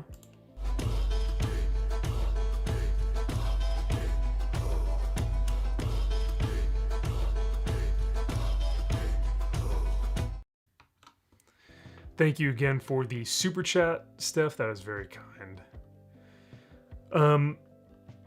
Looks like Doviande Setovia Seguin is gotta bounce. Is that what I'm seeing? Yeah, I have to go, nerds. Have a meeting. Later, nerd. We'll see you later, brother. Have a great night. Thanks for being here, brother. It's too damn hot for a hoodie, especially here in freaking California, man. It's getting hot. Well, Dallas was even hotter, dude. Oh my lord, Dallas was hot. Especially at that meetup.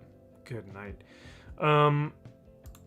Has time to watch old videos, no time to make videos. It's cool, we understand. I know, Harley. Hey, you guys are gonna...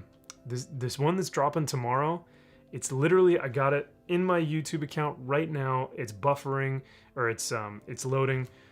Once it drops tomorrow, I think you guys are gonna be pleasantly surprised. I think you guys are gonna be happy with the content. At least I hope.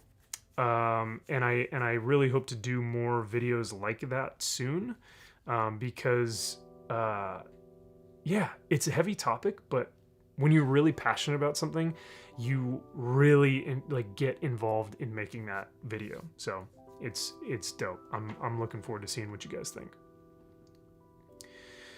Whoa, super chat from Steph says Alexander Skarsgård is bae. I see ya. I know, right? Well, thanks, Steph, for being here. Shield Wall nerds. Rachel Lindbergh for $10.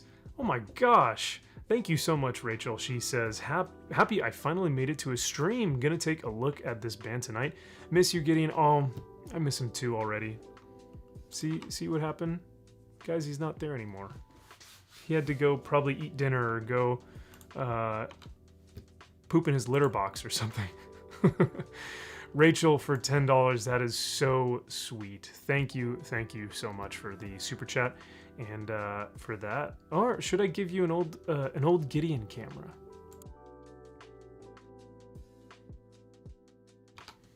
No, don't worry. I'll give you an actual clip. I bid you stand, men of the West!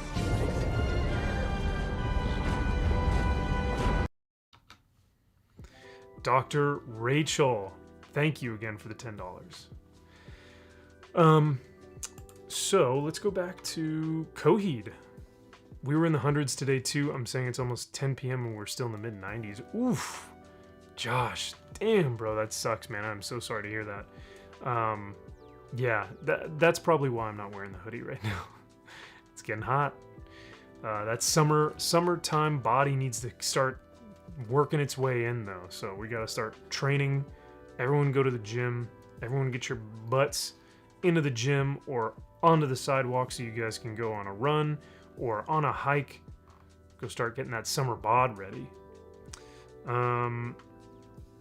So yeah, Coheed and Cambria, go listen to this newest album. It is beautiful. It's a thing of art, honestly. I know this man knows the way to a lady's heart. That I do. Thank you, Rachel. But yeah, it truly is art. I mean, these guys create legitimate art. It is, they've been doing so for, 10, 20 years. Like I've been listening to them since I was a kid. So, they just produce fantastic art. Josh says, wait, I'm not the only one who realized that old Gideon looks different than new Gideon, right? Who's the imposter, Gideon Max? No way. Maybe he's like younger or maybe he's thinner, Josh. But there is no difference from the one Gideon to the Gideon you guys saw tonight. We have a super chat from Monopoly Loser for $4.99 that says, no clips. Oh, sorry. He says, no clips. I want the old Gideon cam. Monopoly, your wish is my command.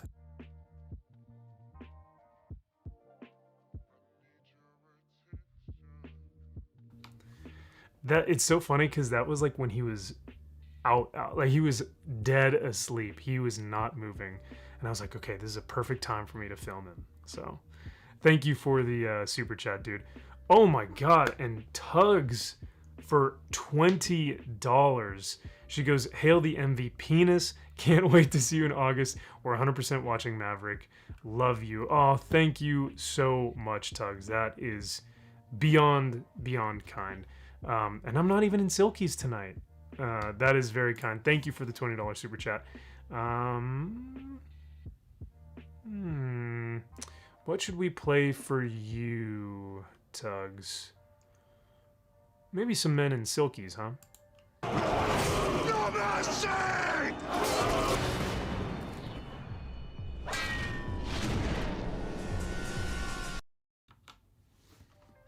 There you go. Thank you again for the $20 super chat.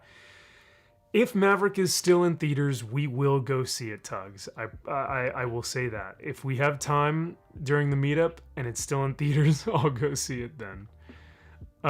Well, we are winding down for tonight, guys. Thank you for the super chats, man. Everyone was just on fire with those super chats. That is very kind of you guys. I love seeing all the support. Grim says, "Hail, folks! What's going on, man? I've not seen you in the chat before, but hail to you and welcome to the show. I love that avatar, by the way, man. That looks dope. It looks like a Space Marine chaplain by chance, maybe. Grim." Or gimme Silkies, yes, exactly. Maybe we'll do another stream where we do, for every $50, it's either the Silkies cam or the shot of vodka. Maybe that might have to be in our near future. I don't know. Well, thank you guys for hanging out tonight. I think we have some great emoji ideas that I'm looking forward to putting into practice. And I'm wondering how many I'll actually have, so I will let you guys know. All the members will get to see kind of the behind-the-scenes stuff of me either creating the emojis or I'll ask them questions about it.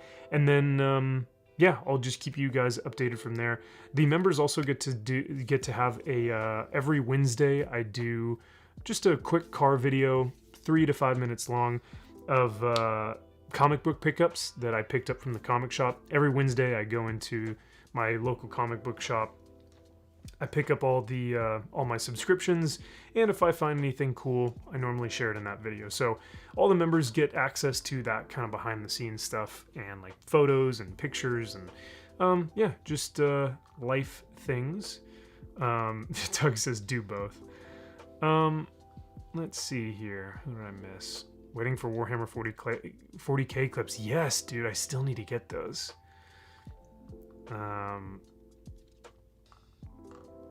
Yeah, I need to watch those over again. Have a good night, says a Trouble Green. Thank you so much. You do the same, Malaysia. We just got out of gray sweatpants season, and here we are. So much objectification. Whoa, dude, that is huge. Just as we were about to end the stream, Quarter Black comes in dropping a bomb for $50, bro. He goes, I love you, Max. Quarter Black, I love you, brother.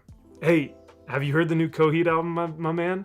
It is so fire. I am so glad that they came out with this this new album, because it has cheered me up, my man. Thank you for the $50, chat. Thank you. Let's give all our love to Quarter Black right now. Let's give him some thanks and some love for the 50. That is super rad. Thanks, brother. It was great seeing you in Texas. That's another great man that I got to hug in Texas, live and in person. So, my man Garrett, I'm going to give you this guy. I bid you stand, men of the West!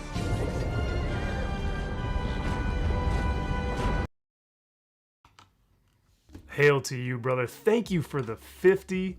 Quarter Black, you were a madman. Great to see you in Texas, dude. And I look forward to seeing you either in San Diego or in Vegas. So, and Flaccid Phoenix has become a Viking member. Welcome into the Shield Wall at the Viking level. And Grim has also joined the Shield Wall in the raid as another Viking. Grim and Flaccid, thank you both for the memberships, my friends. And for you too, I have this clip, and this will be us in the Great Raid for honor, for glory, for Odin, for Valhalla. Up into the overtime keel! Combat with a heart of steel! Cold is the ocean spray! Your death is on its way! Hail to all the new members, and oh, Garrett says, hell yeah, it's great. Dude, I'm loving it, man. I've got it. I've been playing it on repeat in the gym, on the car. Even while I was editing today, I was listening to it. So good. So, once again, thank you to all the new members and to all of the super chats tonight. You guys are fantastic. Let's see. Love me some Quarter Black Garrett, says Monopoly. Me too, man. Who doesn't love you some Quarter Black Garrett? Vikings are better than Packers. Well, Flaccid, good thing I don't have a Packers membership tier, and good thing I just have the Vikings tier. Looks like Rachel is off to bed or out for the night, so hail to you, Dr. Rachel. Thank you for being here, and enjoy the rest of your night. Yeah, Monopoly goes, that's a lot of money. That is, dude, that is. So thank you, sir. By Odin's Fade, this chat is lit at the end here. I know, man, you guys have been on fire. The last like few minutes, you guys have just been so gracious, so I greatly appreciate it. Yeah, by Odin's Fade. Hey, if you guys want to see a great live stream, go to the channel Thinking Critical. I did a live stream with them this past Saturday where we talked about that comic, that Miles Morales comic, and man, is that thing wild.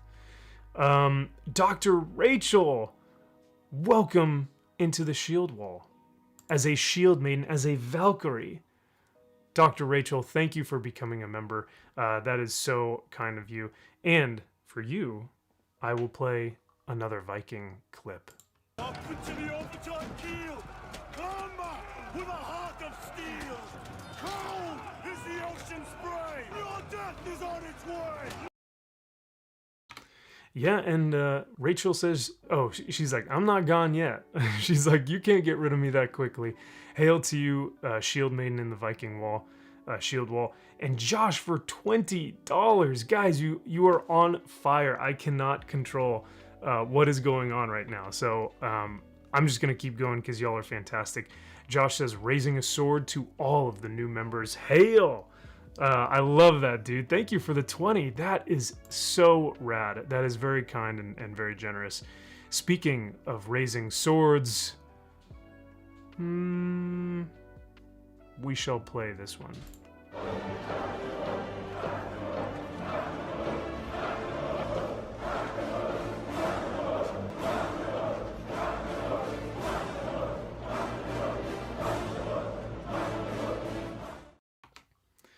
Hail to you, Josh. Dude, thank you so much. You know, Josh was actually on that live stream that we talked about, the Miles Morales becomes Thor or whatever comic book. It was brutal to read that, but we had a good conversation about it, and I think it went really well.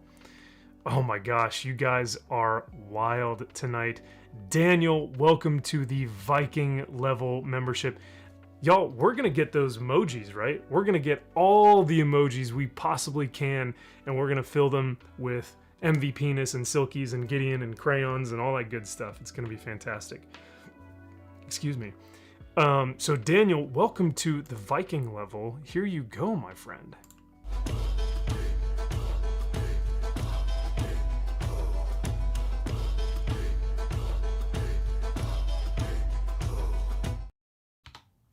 Hell yeah.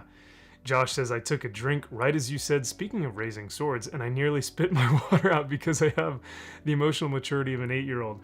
No. If not raising swords, but if we were playing, you know, sword fight in the bathroom, that's the difference. Yeah, Shield Wall. If you read that comic, man, it was, well, not only was it just poorly written, but it was racist as hell, man. Paul Bustle says, hail chat. What's going on, Paul Bustle? Another fine member of the MV Penis stream and the Max's Man Cave dwellers. But Daniel, once again, thank you and welcome to the Viking level. It is good to see so many people in the Shield Wall.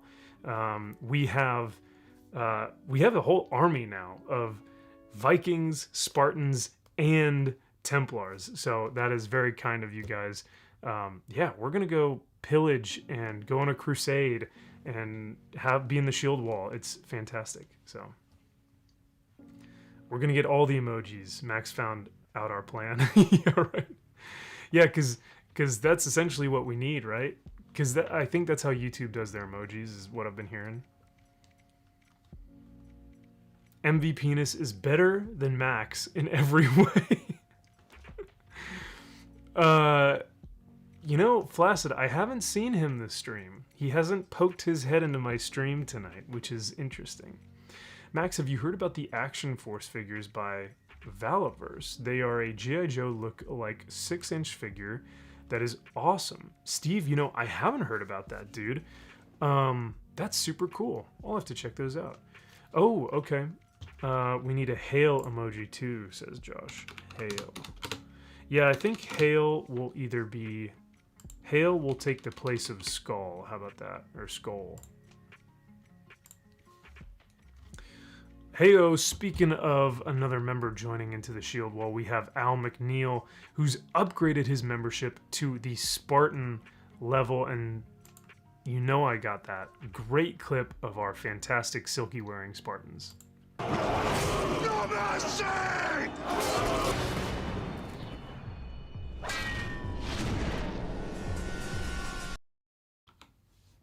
Hail to you, Al. That is awesome, man. Thank you for upgrading your membership to the Spartan level. Al, by doing that, you will get to see some inside access, some behind-the-scenes scoop that will, you know, be worth your membership, I promise. Like I said, I do those Wednesday videos every Wednesday of comic book pickups going into the comic shop. And you guys will be kind of in the loop as far as when new videos come out, or video ideas, or what have you. So it looks like Paul Bussell at the Viking tier and a member for 2 months. He says, going off to dream of Valhalla, night all. Dude, Paul, great to see you again, brother. Another fine gentleman I met in Texas. Yeah, dude, dream of the Valkyries taking you to Valhalla and enjoy your night. Oh my God, you guys are wild. Okay, Doug says, my brother in Christ. My brother in Christ. Shield Wall of Dragons, welcome to the Viking level membership, my man. And Clinton, welcome to the Spartan level. You guys are unreal tonight. So I'm so grateful. You guys have no idea. That is extremely generous. And so let's see. I'll play the Viking clip first, and then I'll do the Spartan clip first for my man Shield Wall, who I met in Dallas. I was so grateful to meet him. What an awesome dude. And Clinton, who I still am in love with his avatar and will continue to be, because that is like one of the best anime shows ever. So for the Viking and the Spartan, these are for you. Up into the overtime keel. Combat with a heart of steel. Cold is the ocean spray. Your death is on its way. No mercy!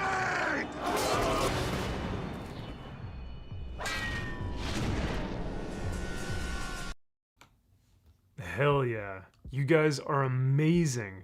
And to think, I was going to end the stream like 10 minutes ago.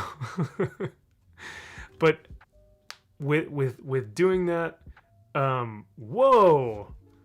Hey, there we go. The new YouTube membership gifting program in effect from the man himself, Harley Dave, gifting 10 MVP Maxfield Von Priestley memberships to the chat. Look at that. My Nerdy Home was gifted a membership. Hell yeah. That is awesome. Thank you so much, Harley. That is, geez, that is wild, dude. Thank you so much. That's a big drop, brother. Thank you. That is crazy.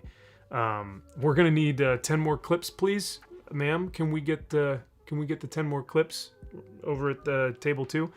Yeah, right. Zach says MV Penis needs his own channel. MV Penis does not need his own channel. He would reach like 10,000 subs in the same time that it took me to get like 100 subs. Everyone loves MV Penis. I'm a little bit jealous of him. Dude, wow. That is so generous, Harley. 10 MVP memberships. That is so rad. And it's cool that we're actually able to do that now, because one of the great things that Twitch has always been kind of ahead of YouTube is that you could gift subs to other people, and then that way, like, in turn, getting more emojis, getting more traction, getting like a hype train and stuff on Twitter. So now that YouTube is doing that, it's so rad. So I love that, man. Yeah, Dr. Rachel, the gifted membership thing just started. Yeah. So Harley just over here smiling. He's just cheesing. Hell yeah, man. Well, I'll give you 10 clips if you want. Well, yeah. How much time do we have? You know what? Why don't I do this? Because you are my brother at arms. Strength and honor always. I'll give you this clip. Strength and honor. Strength and honor. What we doing live? Echoes in eternity. Or in this case, what Harley Dave does in the chat echoes throughout all of YouTube and pop culture. Oh gosh, y'all have been on fire tonight. I have no words. Thank you guys so much. This was like totally unexpected, and so great to see Quarter Black in the chat. So awesome to see all these beautiful people in either the Viking shield wall, the Spartan army of 300 at Thermopylae, or the Templars going into battle on their great crusade. Strength and honor to you, Harley. Josh says, dude, Max, you should create an MV Penis alter ego. Party shirt, sunglasses inside, whiskey in hand, cigar, bite it, don't light it. Yeah, I guess that would be MV Penis's get up, right? That would be what MV Penis would wear. That makes total sense. Oh, guys, I think I hear MV Penis. Is he in California? I didn't think he was. I thought he was in Dallas because he was trying to meet everyone at the meetup. But the cops told him not to come. Like, he was banned from that area because he had too many calls against him. Hold on a sec. I think he might be here. I'm gonna play the Legendary's Heroes clip, but I'll be right back. That would be weird if he is here.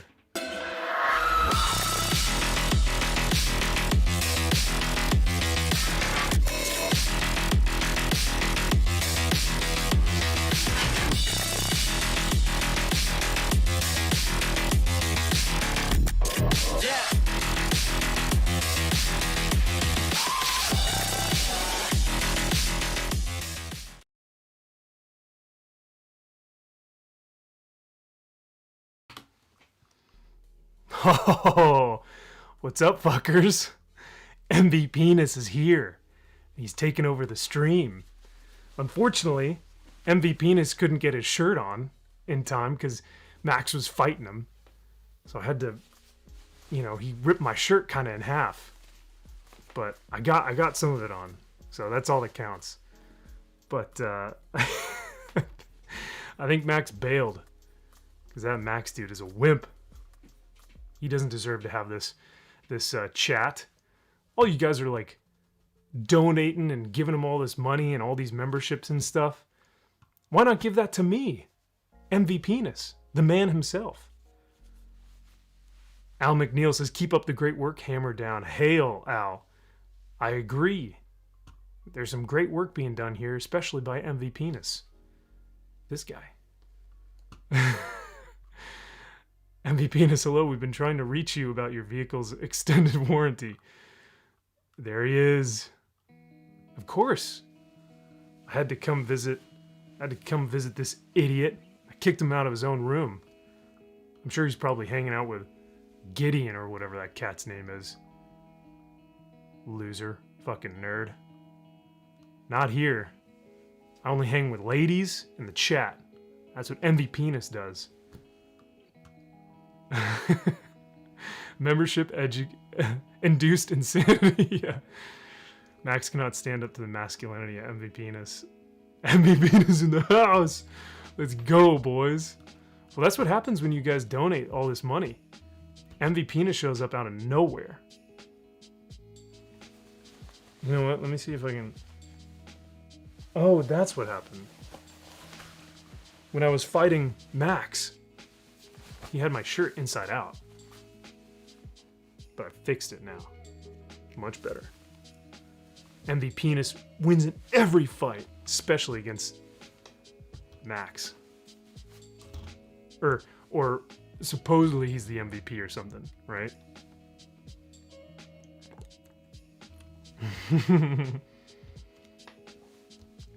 We all have a bit of MV Penis inside all of us. Just y'all best believe it. Wait, how does Max run this soundboard here? Doesn't he do something like this? Yeah. Everyone has a little bit of MV Penis inside of him. Wait. I should rephrase that.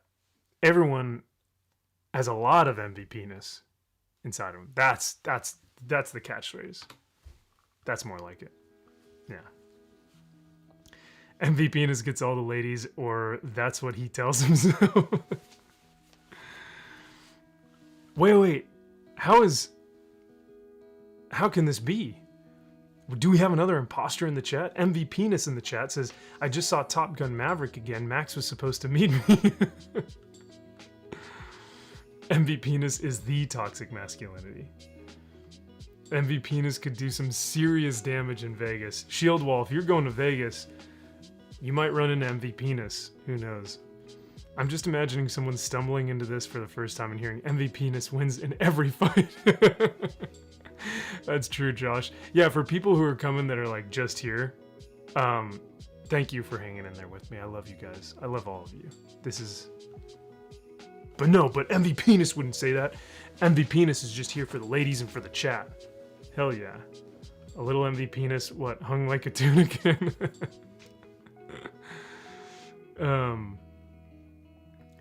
Yeah, I saw Maverick. I thought the movie was lame. But Max is over here saying he wants to go see it, and he thinks it's gonna be great. Whatever, dude. It had too many dudes with their shirts off. I don't want to see any of that. MV Penis doesn't need to see that. We need more ladies in the show.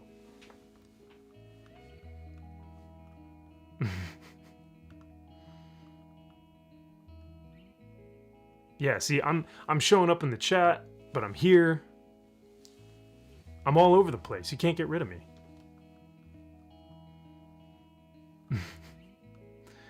But yeah, you know, I hear, you know, I think Max is getting sick of me. I'm gonna go toss that nerd around a little bit more. I'm not breaking character. I don't know what you're talking about. This is just me. This is just MV Penis, man. Max is a soy boy. And Josh, you need to tell him that. You need to tell that to him to his face. He deserves it. Bruh, says Tugs. Yo, you might not like my my take on Top Gun. Whatever, that's fine. No one has to agree with me. Max is like, you know, not MV Penis, but Max. He's all into like, you know, being reasonable and logical, and he likes to have discussions and stuff. MV Penis ain't about that. Ain't about that. Now MV Penis is on your naughty list. Good. MV Penis should always be on a naughty list. He shouldn't be on any like police report lists or anything like that. But naughty lists, that's where he should be in. Exactly, Shield Wall. Bunch of nerds. Y'all hanging out with Max. Cancel MV Penis. Well, I'm gonna go stuff Max in a locker before he comes back onto the stream. So I'll be right back. I'll see you guys in a second. I need to go give Max a hard time some more.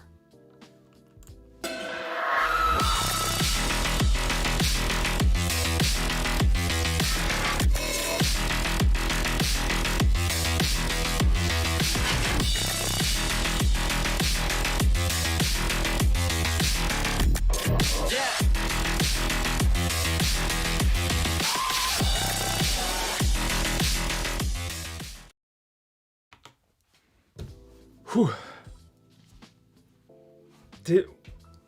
Was that MV? Did MV Penis just come in here? Dude, someone just stuffed me in a locker. I had to find my way out of there. Oh my god, that was brute. That was so weird. I'm so sorry about that, guys. That came out of nowhere. Somehow, if it was him, he somehow found me here, and called me a nerd and all this stuff. I heard him yelling from across the hallway. Dude, I don't know what is going on.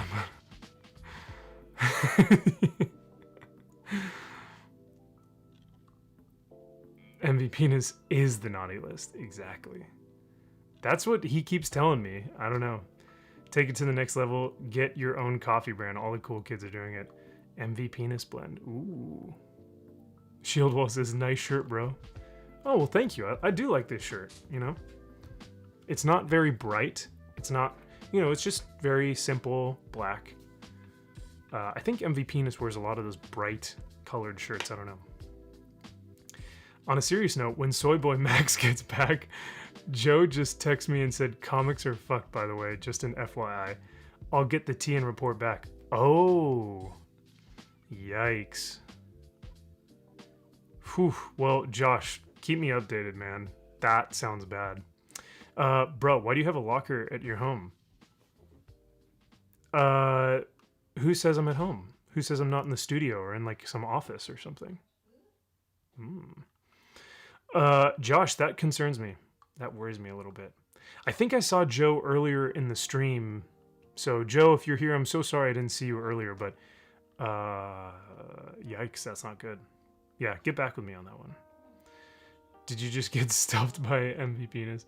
That hat was crooked. It was. He stuffed me in a locker and I was like all out of sorts. It was weird. It'll give you the shakes. Ooh. That would be a good tagline. I like that. I like that. We're gonna end on that. MV Penis. It'll give you the shakes. Oh, man. All right, well, you guys have been fantastic tonight. Thank you so much for the super chats, for the memberships. This has been a lot of fun. I'm glad that I got to hang out with you guys tonight. Talk about some really interesting topics, actually. And you guys had some great stuff to say. So I appreciate all the conversation, all the discussion. It gives me more of an idea of what everyone else is thinking about these topics that, you know, I don't really talk to a lot of other people about. So it's great to get your guys' take on that. He followed up with an X-Men panel. I think it's just bad writing. Crisis averted? Oh, okay. Dude, X-Men has been... We all know Krakoa has been on a downward spiral for the past, like, 2 years. An X-Men panel at SDCCs? Or is it going to be at C2E2? I think it's just bad writing. Crisis averted. Either way, keep me updated, brother. Poor Max got manhandled by the MV Penis himself. That's how you close a show, right? Yep, that's true. Good strum, Max. Thank you, Grim. Appreciate it, dude. Purple Protector, of course. Thanks for a fun evening. No, thank you guys for a fun evening. This was super fun. I'm glad we got to do this. This was so fun, says Rachel. Thank you, Dr. Rachel. What a stream, right, Ben? Yeah, thank you guys for all the new memberships, all the brothers and sisters that are in the shield wall, or that are Spartans. I almost said Spikings. Spartans, Vikings, or Templars. Monopoly says, hail to Max in the chat. Thanks for the fun. And thanks, Max, for the great stream.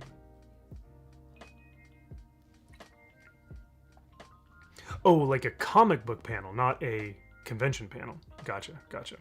All right. I'll text you, Josh, for sure, because I need to see this now. Oh yeah, everyone's minds are in the gutter at this point. Love you guys so much.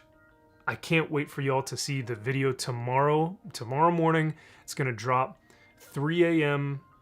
Western or West Coast time, so that's 5 a.m. Central and 6 a.m. East Coast time. So that way you guys can wake up on your way to work. You're listening to the newest MVP video. But yeah, let me know what you guys think. I'm very excited to hear everyone's thoughts. It's gonna get some interesting comments, I feel like. But yeah. Anyway, love you guys. Thank you again so much for the donations and for the support. It means a lot. And I'll look forward to hearing from you guys tomorrow when the new video drops. Love y'all.